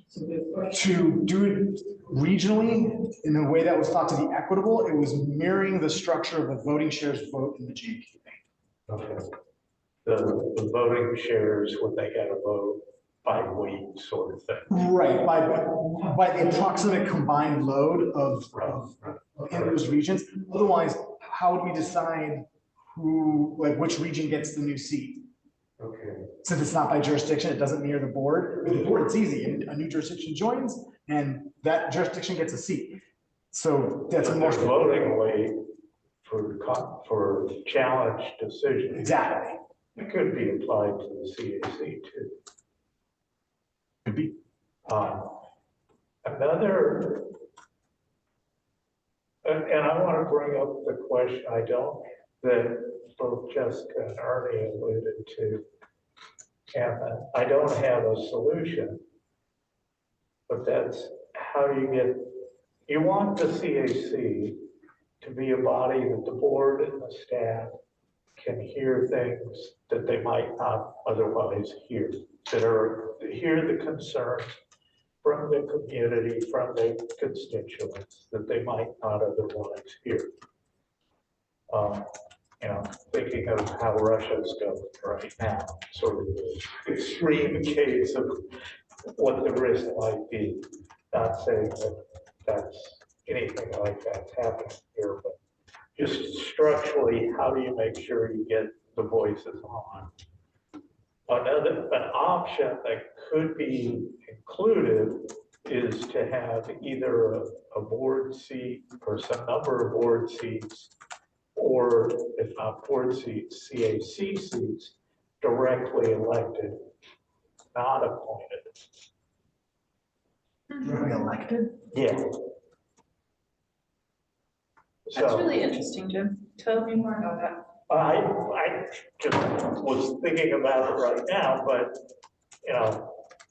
you look at BART, you look at East Bay Mud, you look at HC Transit, their boards are directly elected.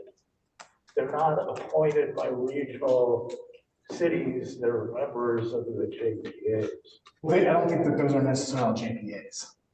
No, but they're the same sort of governmental agency that covers large numbers of jurisdictions. So anyway, there are other ways, and it seems like you're boxing yourself into following the geographical regions that you got locked into and bypassing what was the strength of the committees that formed the ad hoc committees that formed EBCE before it was a JPA. Yeah, just riffing with you, Member Lutz, if it were to be just an open popular election, it might always be all Oakland, because it's like. It doesn't have to be structured that way. We could have a long conversation on who would be voting and who, We don't have to have that discussion here. All ideas are valid and will be. Yeah, absolutely. That was just, it feels like you're unnecessarily boxing yourselves in before you even start.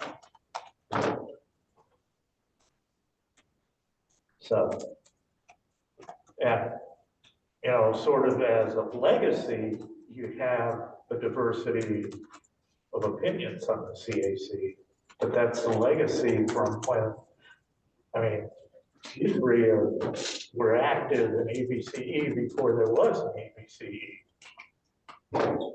So that's just a legacy, an accident of history, sort of thing.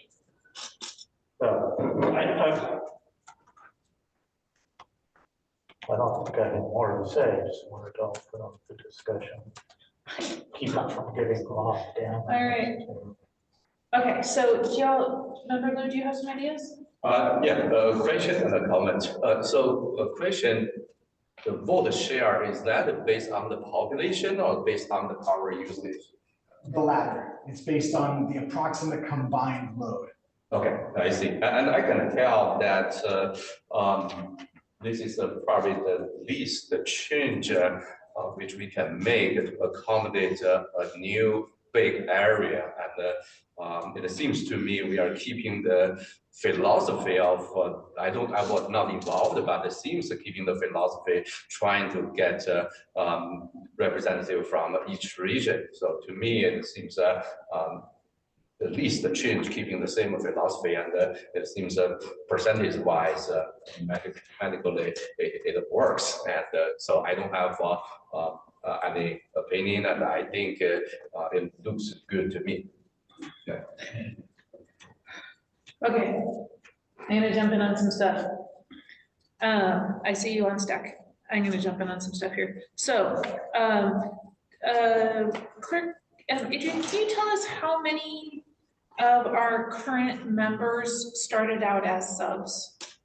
Of our current membership? Or, you know, over time, do you have a general idea of how many members started as subs and then moved into seats? Alternate? Yeah, that's what I meant, sorry. I have those records, but. Well, there's been several, right? Yes. That's what I think too. Is it talking about just in our current class or over the entire district? Either, both. Okay, so I'm super opposed to getting rid of alternates because I think that alternates are the people who move into seats and are prepared to and we don't have to go through that whole process for. Like the reason that our alternate seats are empty now, I think, is for two reasons. And one is that we've moved them onto the board, or they weren't utilized. So I do think that a really good addition would be to make our, to have each, I'm into the regional idea. And I'm into, if we continue growing, to maybe looking at expanding the number of CAC seats, right? Which doesn't address how they're appointed, but just like having that be a thing. I do think that each region should get one alternate, but that those alternates act as at-large alternates, and that we treat it just like we would any other governmental organization that has a pool. So you say arbitrarily 1, 2, 3, 4, 5, right? And it can be in the order this is done, or alphabet, I don't care, just done. And then the first time there's a seat that's vacant because somebody isn't able to make a meeting, the first person in line takes it, and then we just go through that so that everyone has an opportunity, the equal opportunity to vote and participate and be active. I think that is a fair way to encourage our alternates to attend meetings, to keep them engaged and informed, and to have a little bit of a lighter load on staff when somebody has to step off, to be able to fill somebody in that way. Like not having an alternate in a bunch of areas means that those areas don't get votes if they're not, like if someone from that jurisdiction can't come, and that isn't cool. So, you know, some of us are able to make it all the time and other people have harder times making it. So that is a thing that I would like to see happen. Having the council of, or the mayor's conference appoint the at-large members, I can see how that would be really complicated for staff. I do sort of like the concept and the people that we got from that. That's gangbusters. Like, we have two really amazing members from there, and it's cool to have somebody that isn't the board or staff do that. So I think that that is worth looking at. If it's not, like, if it just doesn't work timing wise to have it to be the mayor's conference, then it shouldn't be the mayor's conference. And maybe we do get rid of at large, but we make the, but we could make at large something else, like states, for example, or, you know, something like that, like a constituent group that tends to be more like there. For me, it's really important that we bring back that that constituency group, and I think that I really hear staff saying that you would like direction on what those constituency group things should be. And I think that this body should come up with that, even if it's not the whole thing, that we, like, I could do a little group of people and we could come up with a suggestion to bring it back on, this is what that could look like. So that we make sure that throughout the region, there are 3 environmental justice seats and 3 labor seats and disability advocacy and a senior and you know, like whatever it is. I realized that during our meeting, I said I would send you the MTC structure that they also use for like ABAG and BAFA and stuff. And then I didn't hit send. So I just did.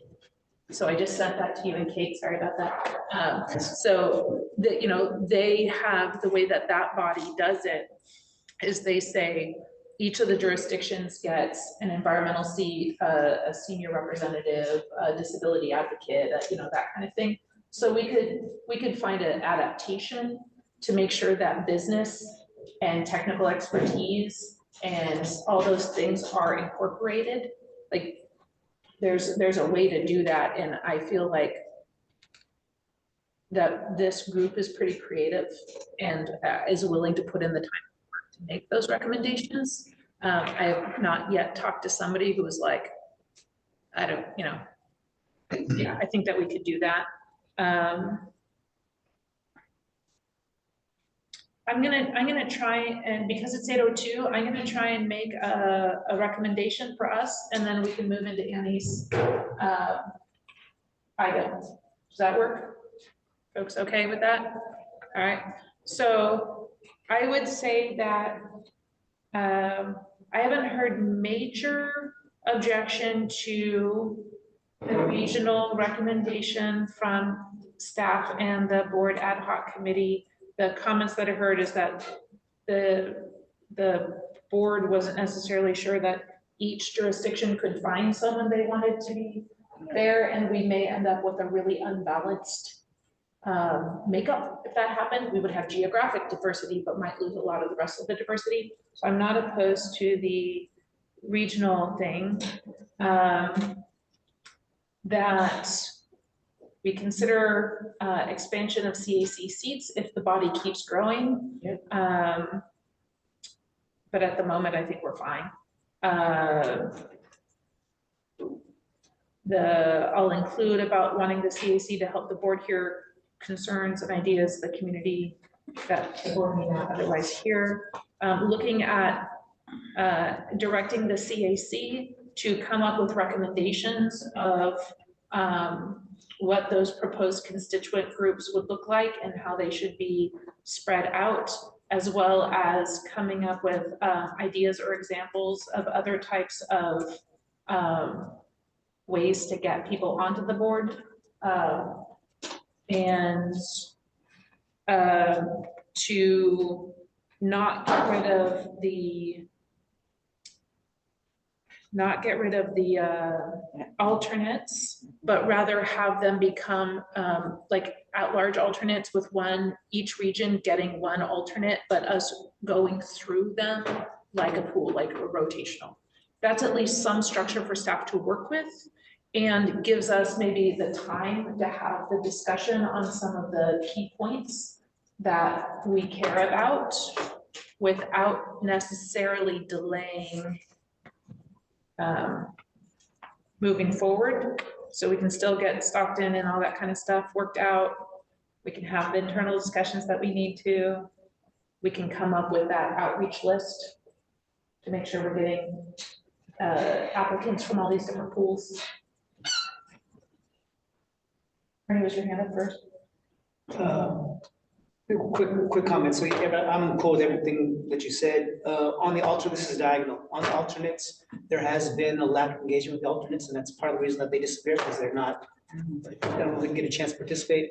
So one thing, I don't know if the per diem is given to alternates, but if it's not, maybe it should be if they attend. Yeah. That way there's a little bit more incentive for them to attend even when the full seat is there. And secondly, maybe when we're having these other discussions, if we have them, we can discuss how the seat and the alternate can maybe have more formalized communication, so there actually is communication, keep them engaged and ready to step in. So sorry, that's a little bit of a. That's great. Yep. Okay. Okay, so I concur with both of those comments. The other thing I would like to add is that I don't want to seem biased or anything. I think we have a good, right now, a good functioning CAC. We do have the need for the alternates to be filled, and I do agree, Anne Olivia, with your assessment that there should be some more engagement with the alternates, and nothing precludes, I don't believe, the alternates from attending, and I think we should consider, stipends, and I think we should have more engagement. But I think also that I would not want to see any disruption from the existing board, because I don't see any need to displace anyone from the board at this particular time. Yeah. Okay. Because there's, yeah. Can we do a quick, are you all okay with me making that series of recommendations to the board?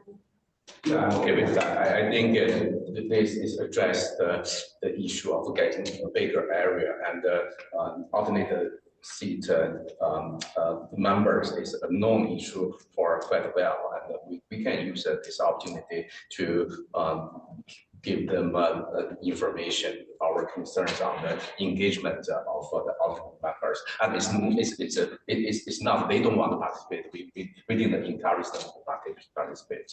So I'm okay with that.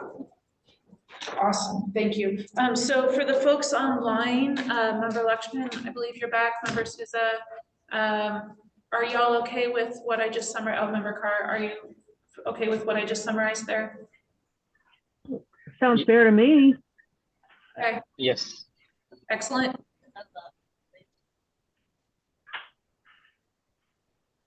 All right, I'm taking that as a go. All right, cool. So I'll bring that recommendation to the board. We're gonna move now into the agenda item C9 in recognition of Annie's timing.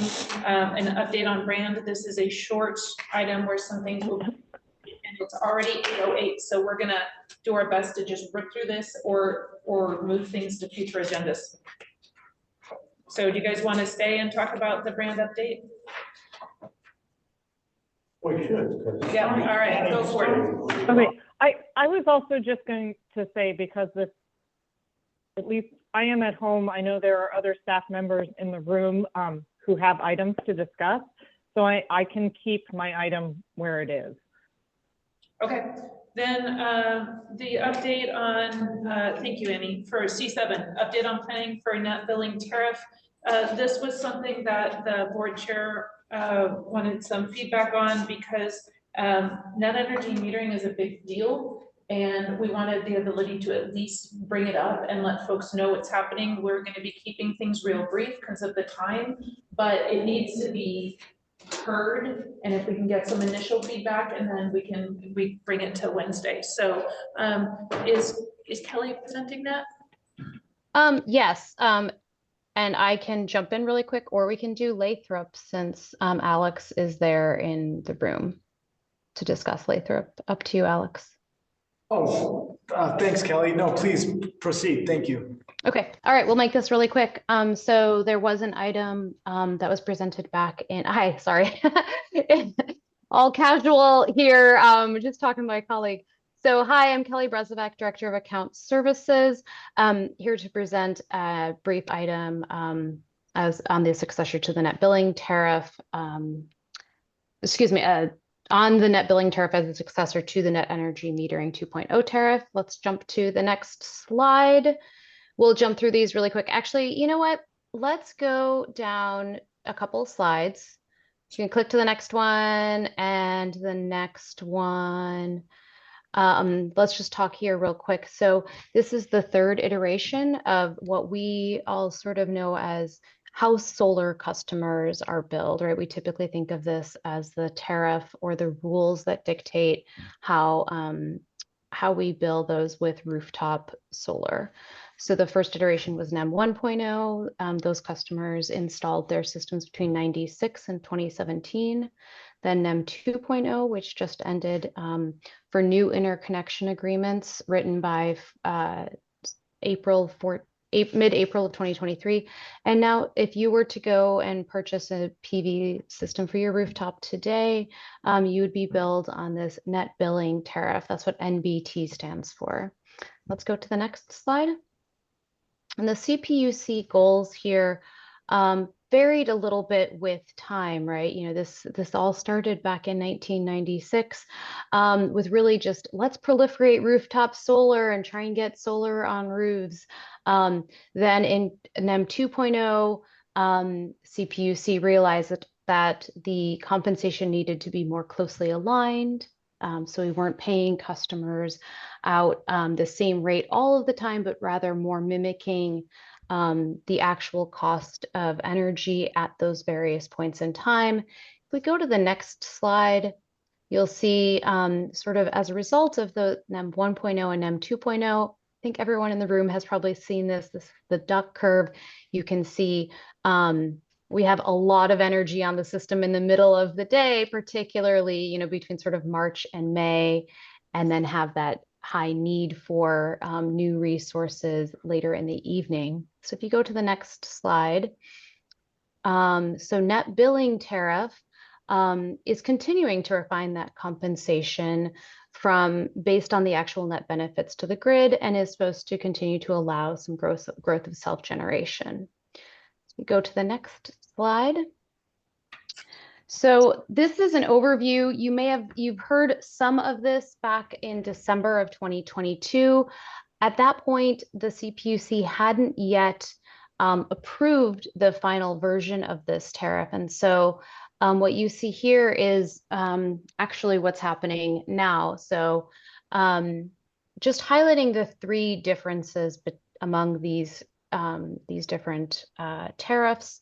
Really, it's the value of solar used on site concurrently. Actually, this is what's same. So if you were to right size your system so that you're using, you know, so it's aligned completely with, let's say, the base load of your home. So those things that are on all the time, your refrigerator and let's say security lights and your internet, you know, and you right sized for that, you'd get the same benefit for NEM 1.0, NEM 2.0, or net billing tariff. The difference is really in the value of any exports that you make. So if you're over generating, let's say in the middle of the day with everybody else with systems, that over generation, that compensation rate, it's not worth quite as much as if you were able to generate and push back to the grid later in the day, let's say in that 4 to 9 p.m. And then also how this is netted. So NEM 2.0, a kilowatt hour generated and a kilowatt you get the retail benefit for that. And you can use that to subtract sort of kilowatt hours that you use later on. The netting methodology for net billing tariff is different.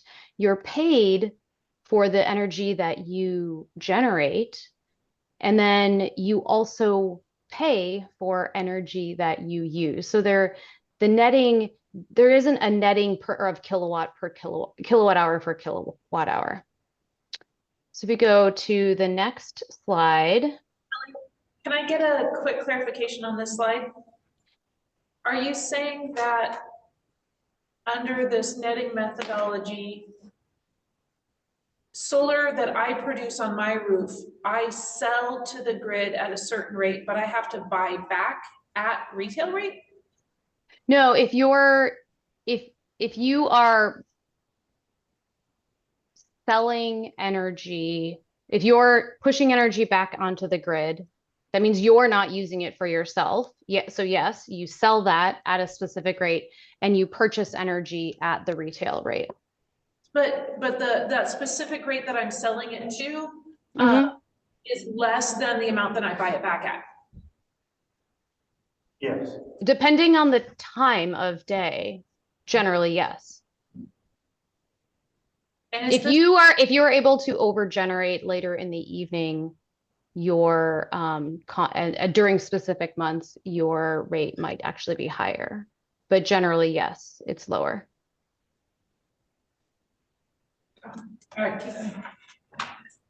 All right, so this is all going on at the CPUC level and with PG&E and the other investor-owned utilities. So if you go to the next page here, so just to give you a little bit of some numbers here. So at this point, when we look at how many EBCE customers are actually eligible for this new rate, this is cumulative. So and we have about 60,000 customers, NEM customers today.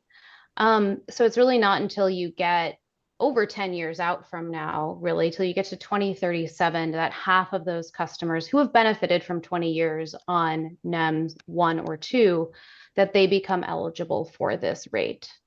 So the vast majority of the customers that already have rooftop solar today, they maintain their current solar billing, their current version of net energy metering. So all we're really talking about today that are transitioning are some of those customers that have already had over 20 years of net energy metering. Okay. And then just going on to the next slide, just to give you a little heads up on what we're doing as staff. So we're looking at exploring how the net billing tariff, as prescribed by the CPUC and implemented by PG&E, will affect our customers and our agency.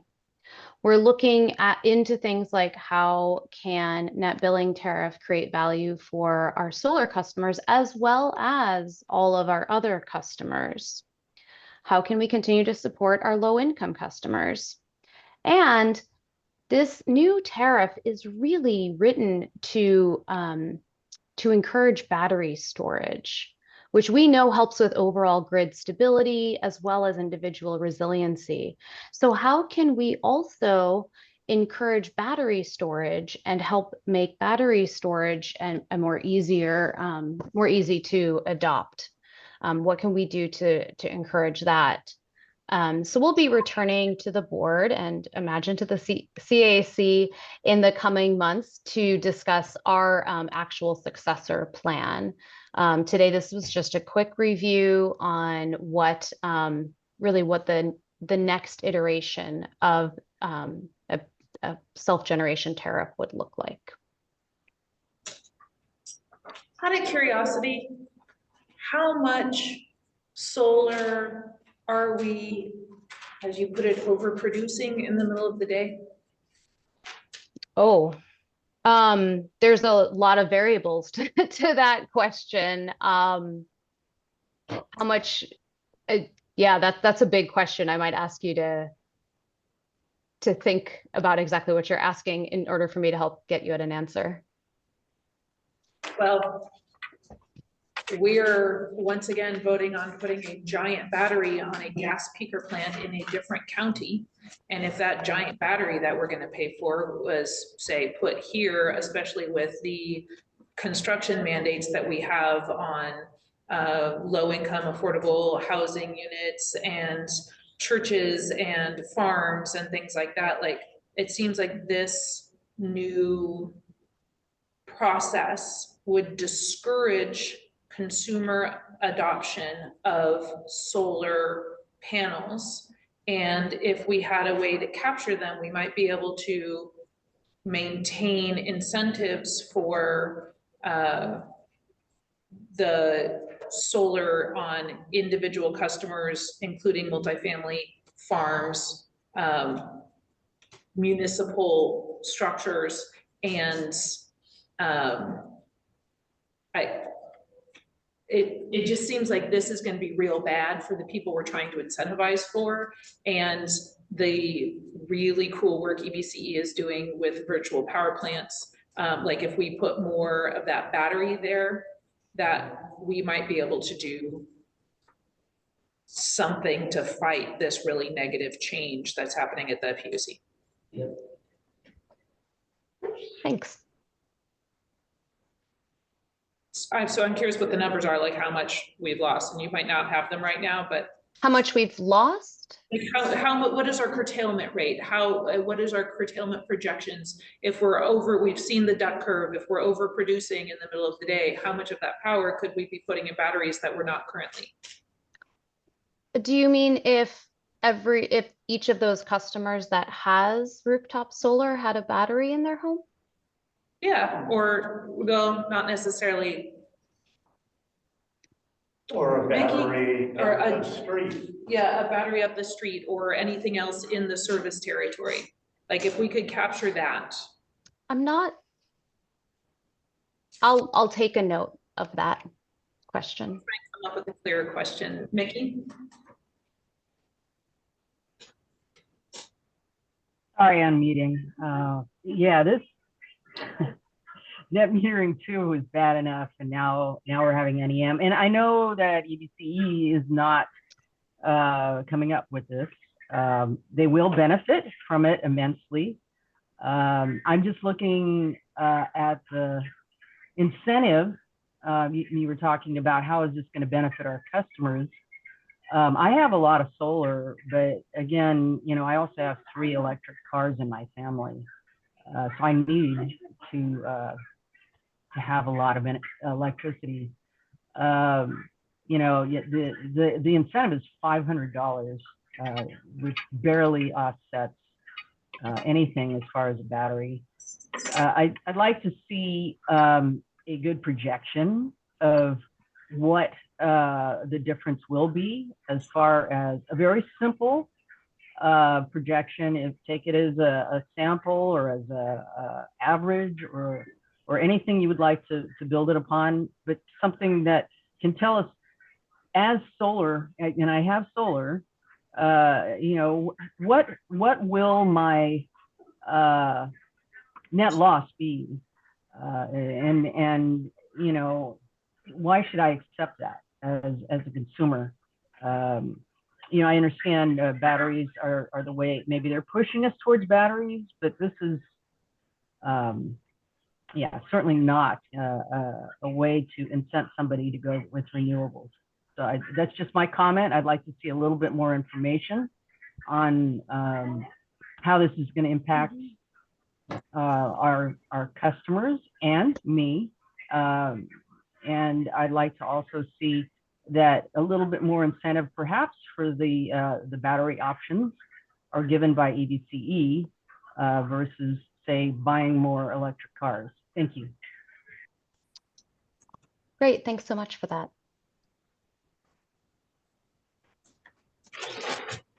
All right,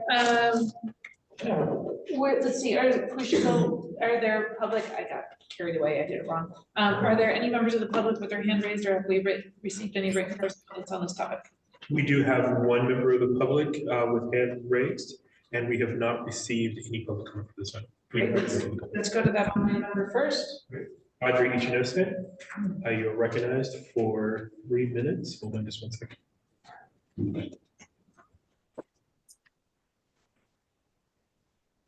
For 2 minutes. Sure.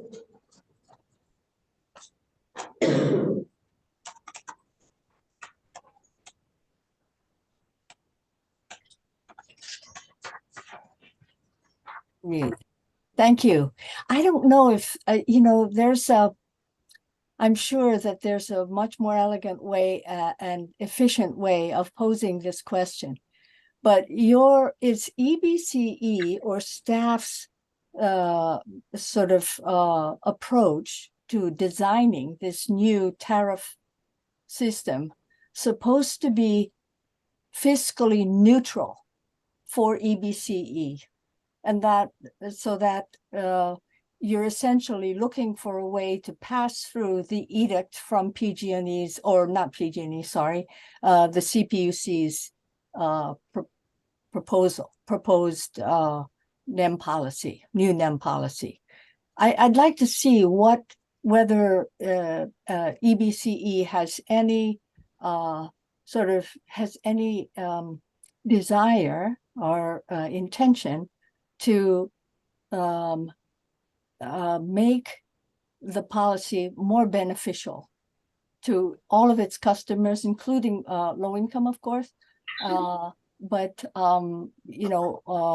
whether it's really just trying to devise a system that is neutral and just passing through the CPUC proposed rates. Thanks. Thank you, Audrey. Any other members of the public? Are there no other members of the public with other hand raised? Any? All right, so going now to CAC comment, Jim? In the same vein as what Audrey was saying, I was writing things down.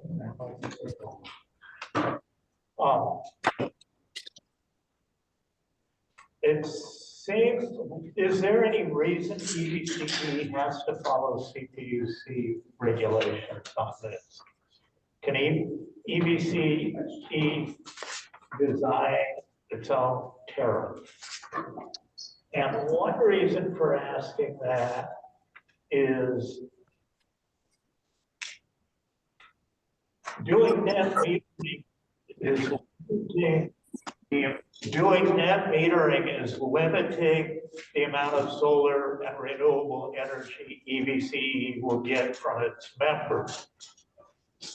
If you have storage, either locally or enough storage in the local system, you can take lots more solar.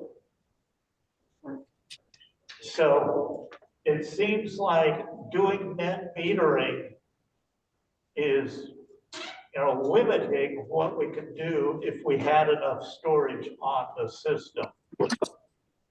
It'd be nice if it's behind the meter, then you don't even have to deal with PG&E. But why are we doing net metering? Why aren't we doing feed-in tariffs where we buy the power when we need it, pay the most when we need it, not as much when we don't need it? We're sort of limiting what we can do. That seems like we're artificially restricting ourselves on what we might be able to do. And that's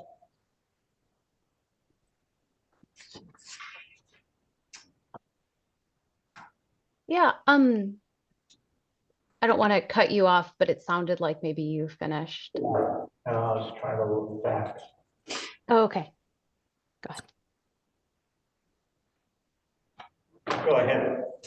So just to open it, why are we forced to? Because we're part of, we're selling to the grid, we're not selling to, can EBCE buy it directly from Mickey's system? If EBCE had a battery down the block from her? Is there any reason that we can't do it that way and sort of not try to contort ourselves to match PG&E or PUC? Yeah. So as far as I think your initial question about does EBC have to follow the tariff as prescribed by the CPUC? And no, we don't have an obligation to follow that CPUC sort of dictated tariff, but that can really make things quite difficult for our customers and even give sort of mixed signals for customers as far as how they can act. It can also even hamper, things like how a solar installer might discuss a potential system with a customer. So there are definitely some reasons for us to consider mirroring this tariff.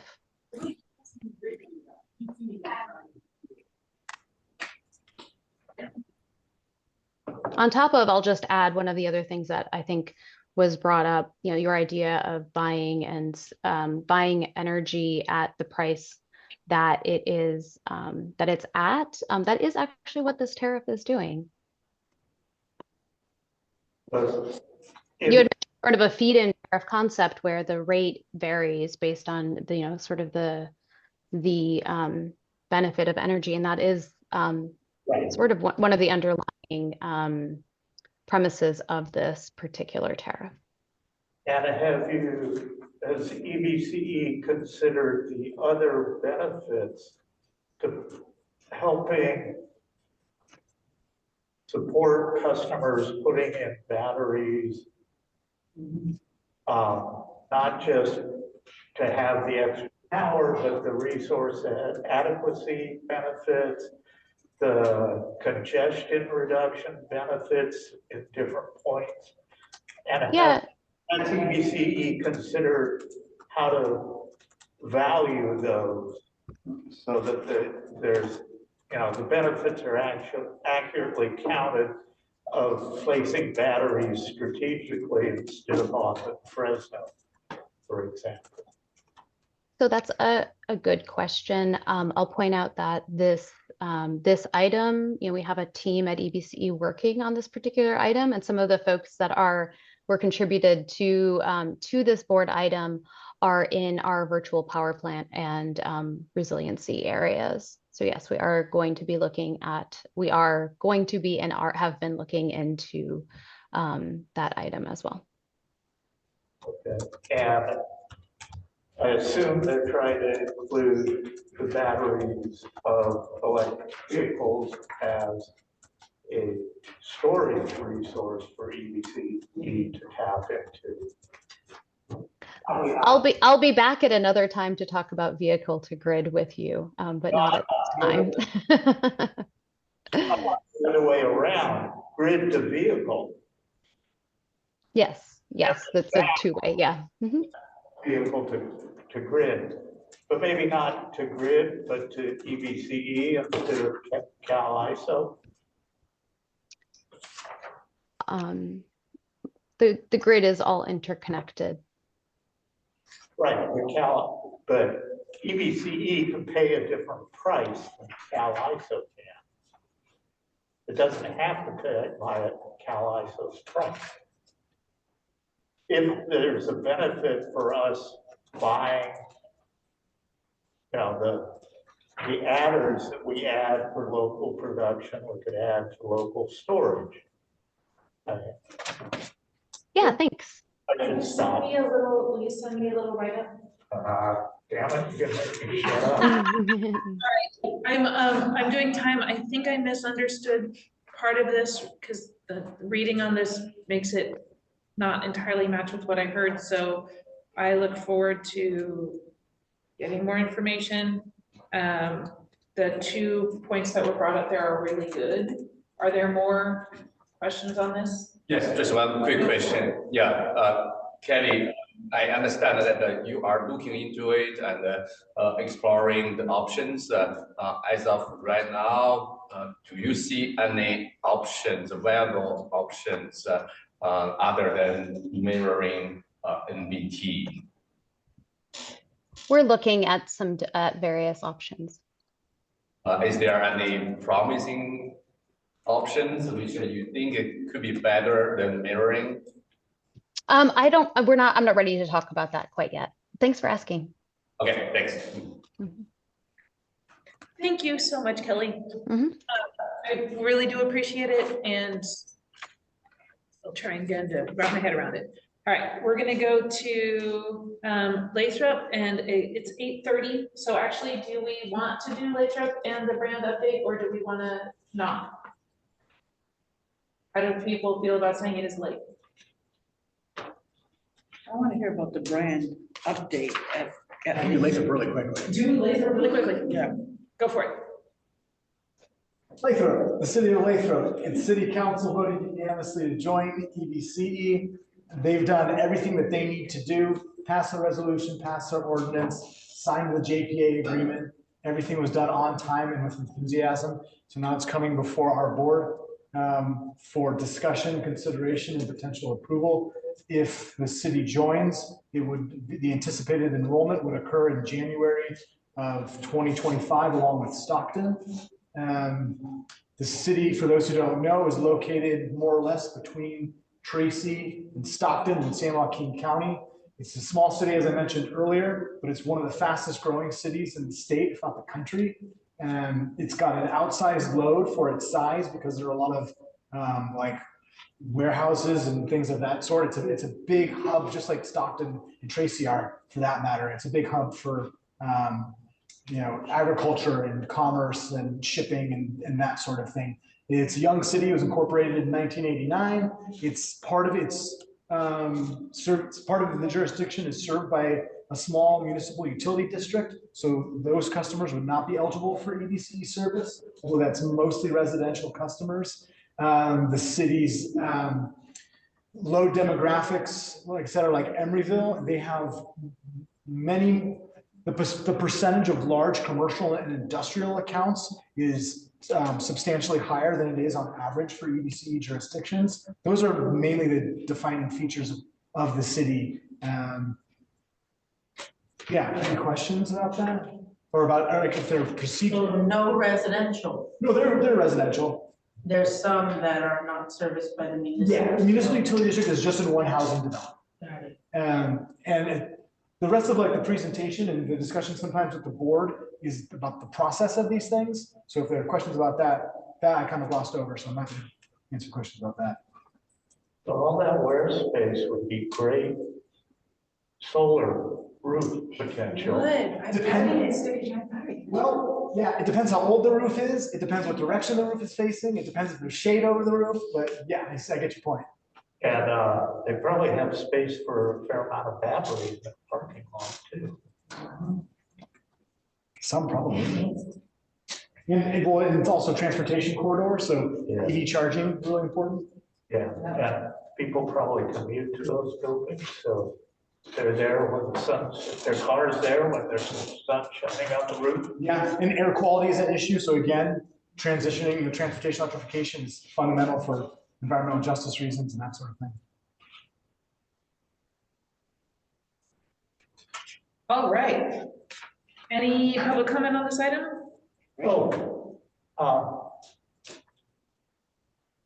the PUC said we had to delay Stockton because we messed up on buying enough RA.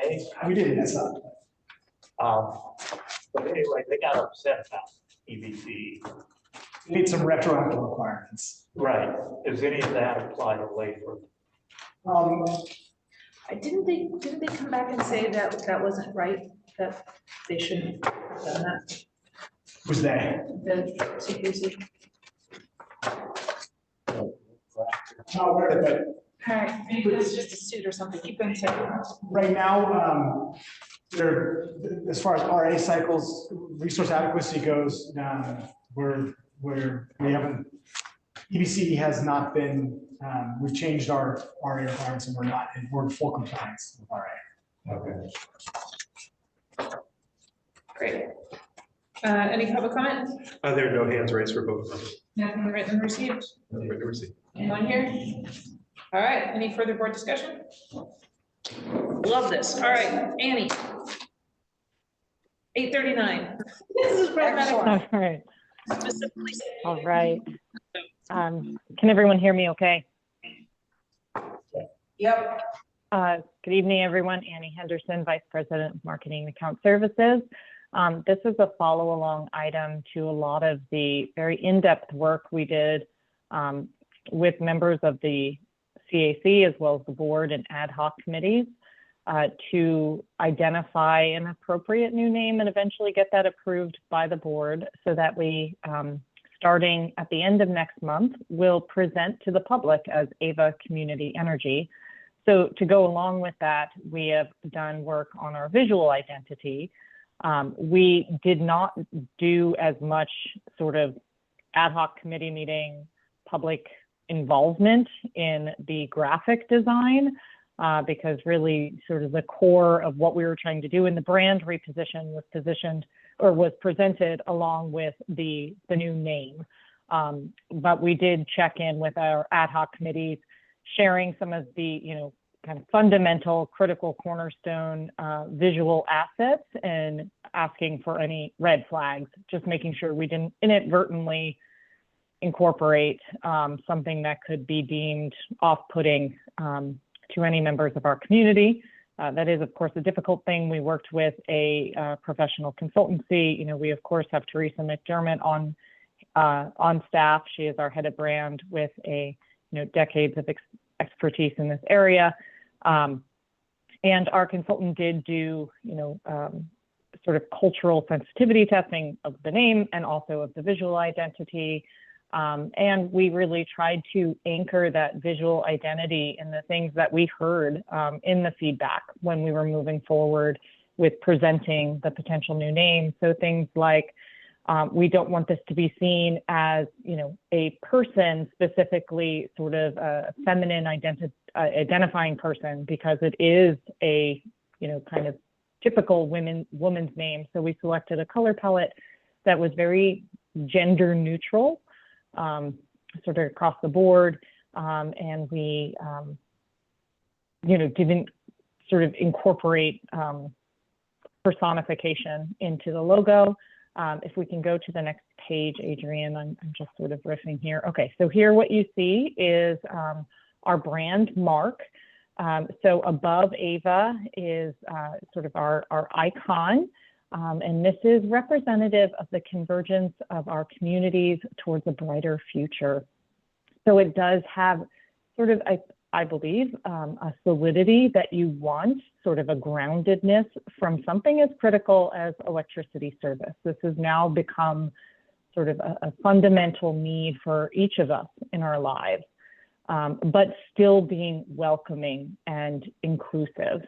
And it's sort of a little representative of the sun rising, but we feel very excited. If you were to enlarge this, you would see that there are actually quite a few design elements, very intentional, things like rounded edges, which have been shown in studies to be more welcoming, while the bottom of it has more stark corners.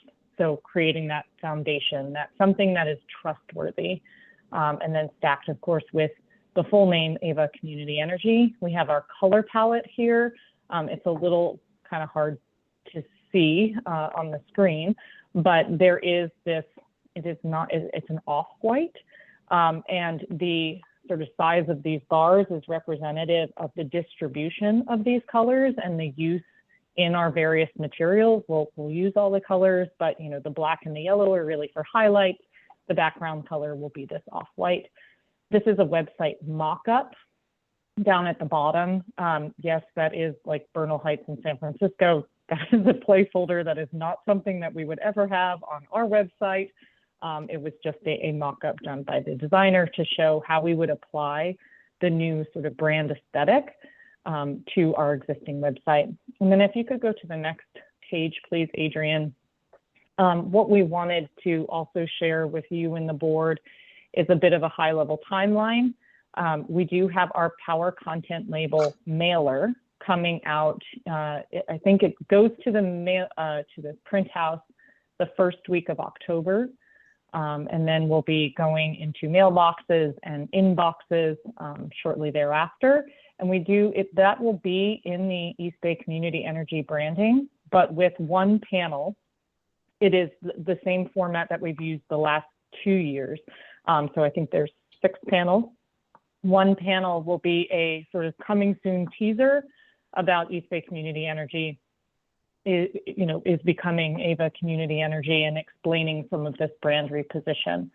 So that's our first sort of out in the wild experience with Ava. And as I said, that'll be coming in early October.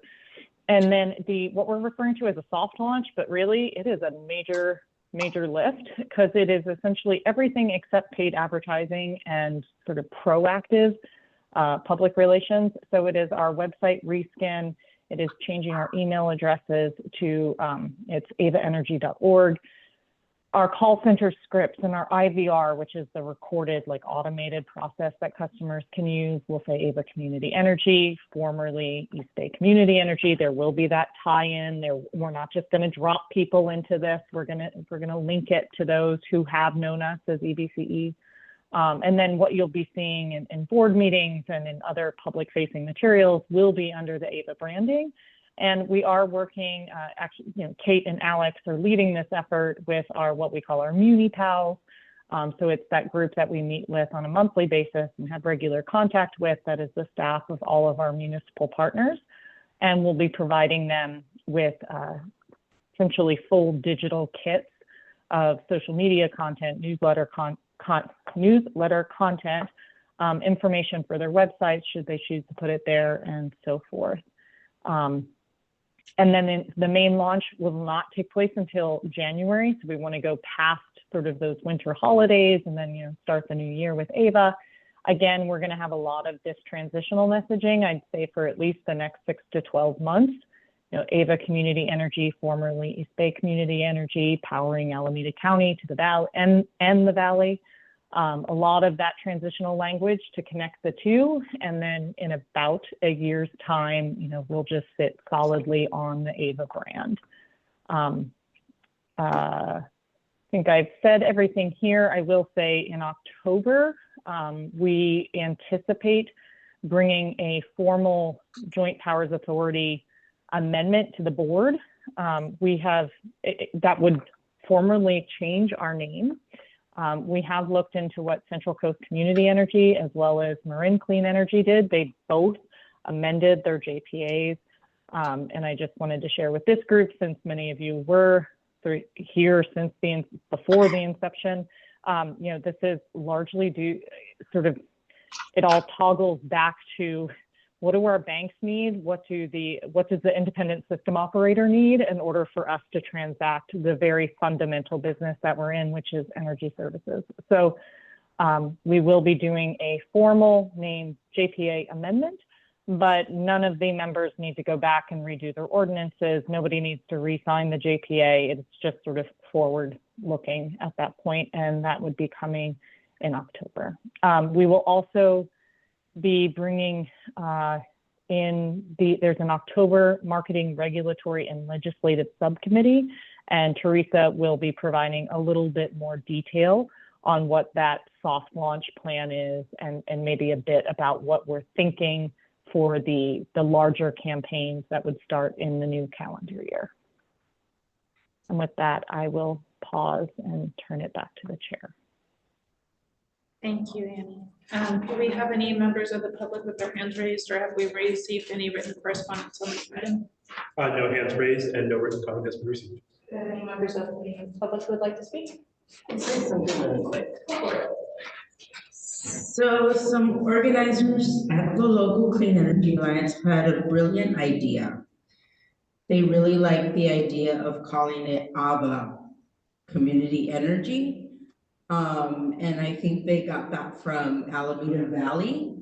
But what was funny about when they brought that up, we were doing a workshop for some Spanish-speaking women. To say it in Spanish is agua. So just planting a seed. It doesn't have to sound like a woman's name, Ava.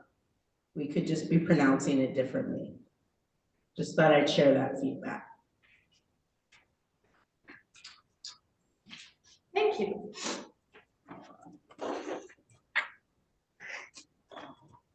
All right.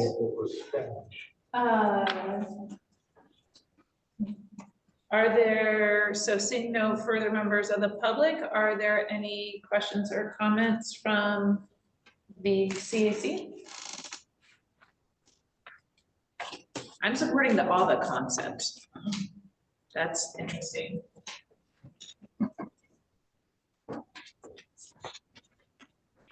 All right, seeing none. Annie, thank you so much for your presentation and all of the work that you've put into this. The next agenda item before we close is memorial comments in honor of Al Wyndham. And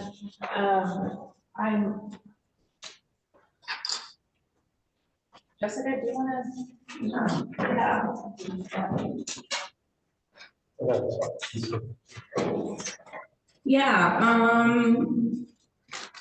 Al was a lot more to me than just the person I worked with. He was a mentor, very strong and visionary person, and also very deeply committed to equity and energy and democratizing energy, and really giving space to people who have not been part of like anything to do with the energy system, except for being dumped on with dirty energy. And that is how I came to this place. Just knowing that I had a background, a deep background in environmental injustice, coming from where I lived to the different communities that I worked in. And at the time, I felt like I was well-versed in the problem, but really hitting a wall about like, what is the solution to this problem? And Al gave me the opportunity without having any formal like experience. It really gave me a lot. Al left me with a lot. And a lot of work, but also a lot to fight for. And so today's agenda, talking about taking Diablo Canyon nuclear energy, talking about mirroring offers like PG&E's, you know, whatever, net billing tariff or things that are offered through the CPUC, is not doing enough. As a matter of fact, it's maintaining the status quo that has left people without jobs, that has left people heavily polluted in communities that, let me just put it to you this way, what's in our environment is in our bodies. That is why so many people are dying of cancer right now. And the reason why we're here is because we have a responsibility to change that. So what I'm saying today is that if we really want to honor Al's legacy and all the people that he has influenced, and it wasn't limited to just energy democracy, it was the labor movement, it was the anti-war movement. I mean, 50 years, you know, of archives. And so many people didn't take us seriously in the beginning. And we're at a pivotal moment right now where you're well established as an agency. And I would love to see all these resources reach the people it has not reached still to this day. So I hope that we're at a turning point with this agency, and I want to say that to the board as well Wednesday. I do hear that they're finally seeing that there's so many different concerns that have been brought up about the agency and that there's so much more that we could be doing. So for me, Al's legacy is really fighting to make sure that these things happen, that community innovation grants reach the community organizations who need that funding to make these changes in the community. I'll stop right there because I know it's late, but again, clean power to the people. Al Weinreb taught us energy democracy. And most importantly, he taught us to democratize it. Thanks.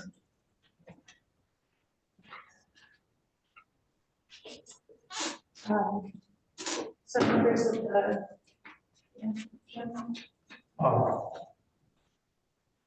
want to say a few words of tribute to him as well. I don't know how many of you knew him, but Al is one of the main reasons we have EBC in Alameda County today. His persistence and vision were crucial to the campaign to create EBCE, and one of the reasons that the CAC is such an integral part of it. I first met Al when he was one of the organizers of the amazing series of Clean Power, Healthy Community conferences, starting more than a decade ago at the end of the aughts. I think it's fair to say those conferences were the genesis of the vision and organizing that led to EBCE. Back then, he was key in setting the theme of the conferences and recruiting speakers. I didn't realize until very recently that the energy democracy phase was just a part of his 50 years of social and economic justice activism. And maybe as a consequence of this long activism, he had an ability to find inspiring organizers and speakers, challenge them to do more, think more clearly, and help them thoughtfully work together to create powerful campaigns and movements. He was a prolific writer of well-documented essays. He called them white papers, using his long experience and keen insight to point out when something was wrong, how to fix it. Practical, but not bound to staying in the accepted channels. He was not at all shy about calling bullshit when he saw it. Most often that would be when someone was trying to hide something with confusing jargon or misapplied assumptions. I don't want to give the impression he was all serious. He certainly had a dry wit. In relaxed moments, the side of him I enjoyed watching was his occasional propensity to tell tall tales. These tales would start out based in reality. Then he would see how long he could string you along as the stories got more and more fantastical. In the past couple of years, Al had been particularly disappointed by EBCE and turned more to other efforts. As he saw the vision of local clean energy in the service of community health and economic justice was being repeatedly thwarted by EBCE's unrelenting efforts to become an acquiescent lapdog of the CPUC and PG&E vision of centralized for-profit electricity. Instead of LCEA pushing EBCE to go faster and deeper on local clean energy, most of its efforts were instead being used up just trying to keep EBCE from going completely off track. For example, very little of EBCE's generation is purchased from inside of territory. Most of the big projects are hundreds of miles away. Some are even out of state. EBCE also keeps trying to covertly purchase nuclear power from Diablo Canyon, and recently has been trying to donate money to the wealthy Salesforce owners' favorite children's hospitals. I don't think Al was ever satisfied with what he accomplished. He was always looking to expand efforts and start new campaigns, many of which have grown and changed over the years. Al, your example of thoughtful, inclusive, persistent efforts to make the world a better place for everyone has been an inspiration for me. I'll try my best to live up to your example. We miss you.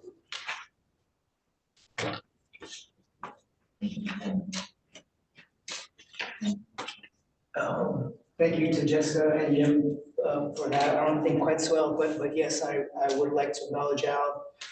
I've known him since around 2010 or whenever, 2011, when he first came to LCA. And I appreciate him right off the bat. He was a bulldog. He's an academic organizing bulldog. I've seen, it's not untrue to say that this agency would not exist without him. There was thousands of hours of organizing that happened among the community before it even got to the point where a supervisor said, why don't we look into this? Thousands of hours. He spread the message, he spread the vision of local energy democracy here. He did other things that were part of his work creating this agency, but back in 2010-ish, there was a lot more of a rift between EJ and Viros and labor. There still is. He was absolutely part of bringing these tribes together so we have a common vision of this agency. We still have differences, but I watched things change over these past years, and Al was also central to that. Maybe it's because of his long history in labor from before. He wasn't compromising. It was a pain in the ass.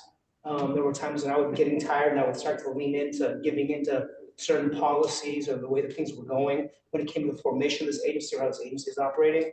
And there was a lot of activism outside this agency, but I'm keeping this EBC for the moment. And he was just tenacious and firm, and he would make me remember to stand strong and say, okay, let's go for that. And anyway, there's so much that he's done. He was one of my favorite people. I'm really going to miss him, and I commit again to the vision that we shared with him, and that so much came from his work, which is the LDBP plan, making as much local as possible, getting the maximum benefits for our community members as we do this, as we move forward with this agency. And you know, I want to represent it.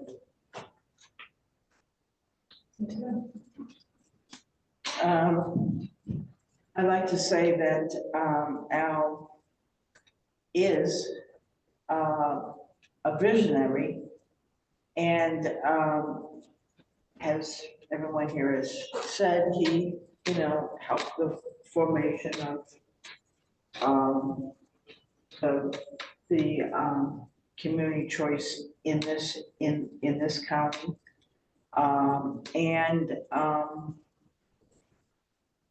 I appreciated some of the people, all the papers that I was able to read. You know, I'm a social worker by profession, not an energy person, but I did grow a lot by attending some of his seminars and reading his papers. But most of all, I appreciated his fairness, his concerns that all populations be represented, and just not affluent and the rich. And Godspeed to Al. And thank you, Jessica, for being at the helm now. And you got big shoes to fill, but you're also a very articulate and passionate speaker also. Are there other members of the CAC or staff who would like to say something before I close?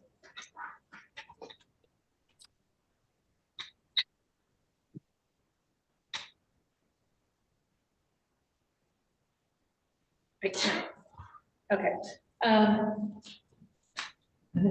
I first met Al when I was sort of drafted into this project by Marie Walchuk at the California Nurses Association, who was the first member of the nurses who was part of this. She had to pass off the project to somebody and was like, I need you to do this. I was like, okay, what are you talking about? I don't do electricity. So I walked into one of the most contentious rooms I have ever been in my life. that is still an accurate statement, and that is a big statement. And labor and the environment were ready to strangle each other. And it had come to become quite unpleasant things. And I got to know and deeply love this super complicated group of people, one of which is one of the grumpiest, most cross, unpleasant human beings when he is pissed off that I have ever loved deeply. And that is Al. Al was angry. And to see that level of anger focused entirely on injustice, like Al's not an angry guy. Al's angry about injustice. In particular, he's angry about injustice that is chosen. Like, we have choices. And he taught me that we also all have expertise, right? What we are experts in our life is important to this agency. And one of the things that I've worked really hard to get across to staff is that we are experts in our realms, and that input is important to this agency. And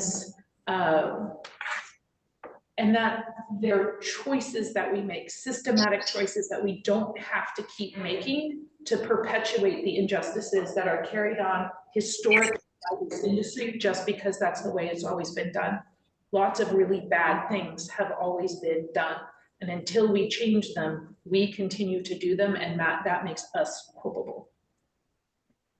And I didn't know that he wasn't always angry until the first time there was something happening, and there was going to be a talk, and it was actually at Al's house, and I was like, weird, whatever, okay. I went over there, and there were puppet shows, and there was just like the goofiest stuff I've ever seen. And he was laughing, and the group of people that had come together was the most wild collection of human bodies to be in the same room. And it was like, oh, got it.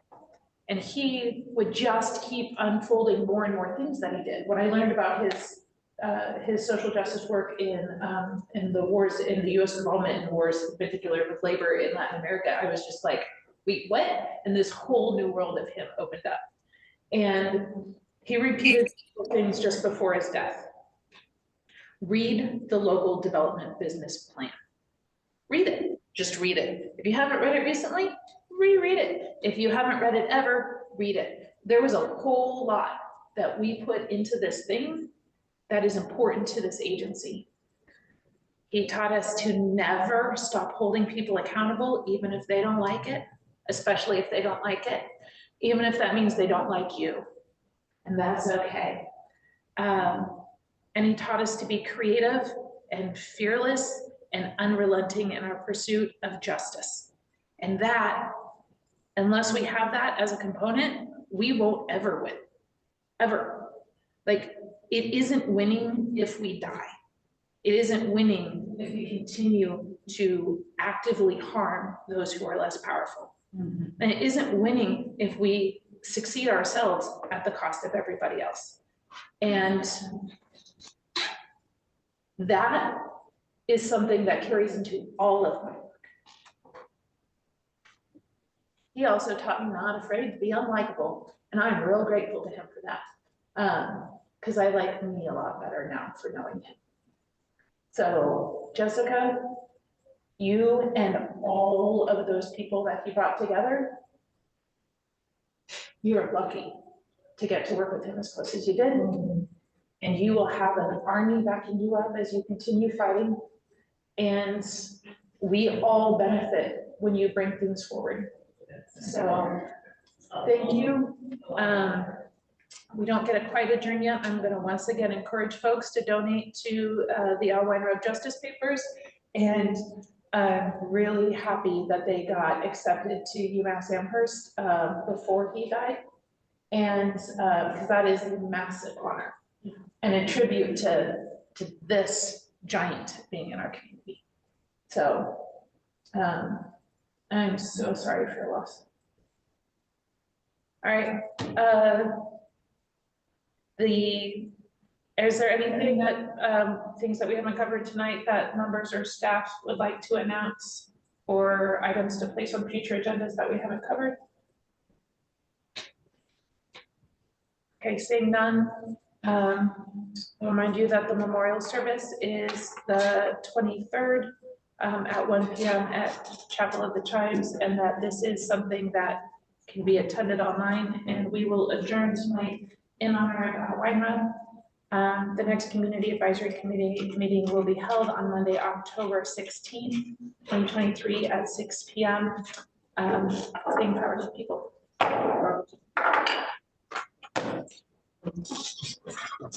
Thank you for staying so late. Both of you. Good night, everybody. Good night. Bye.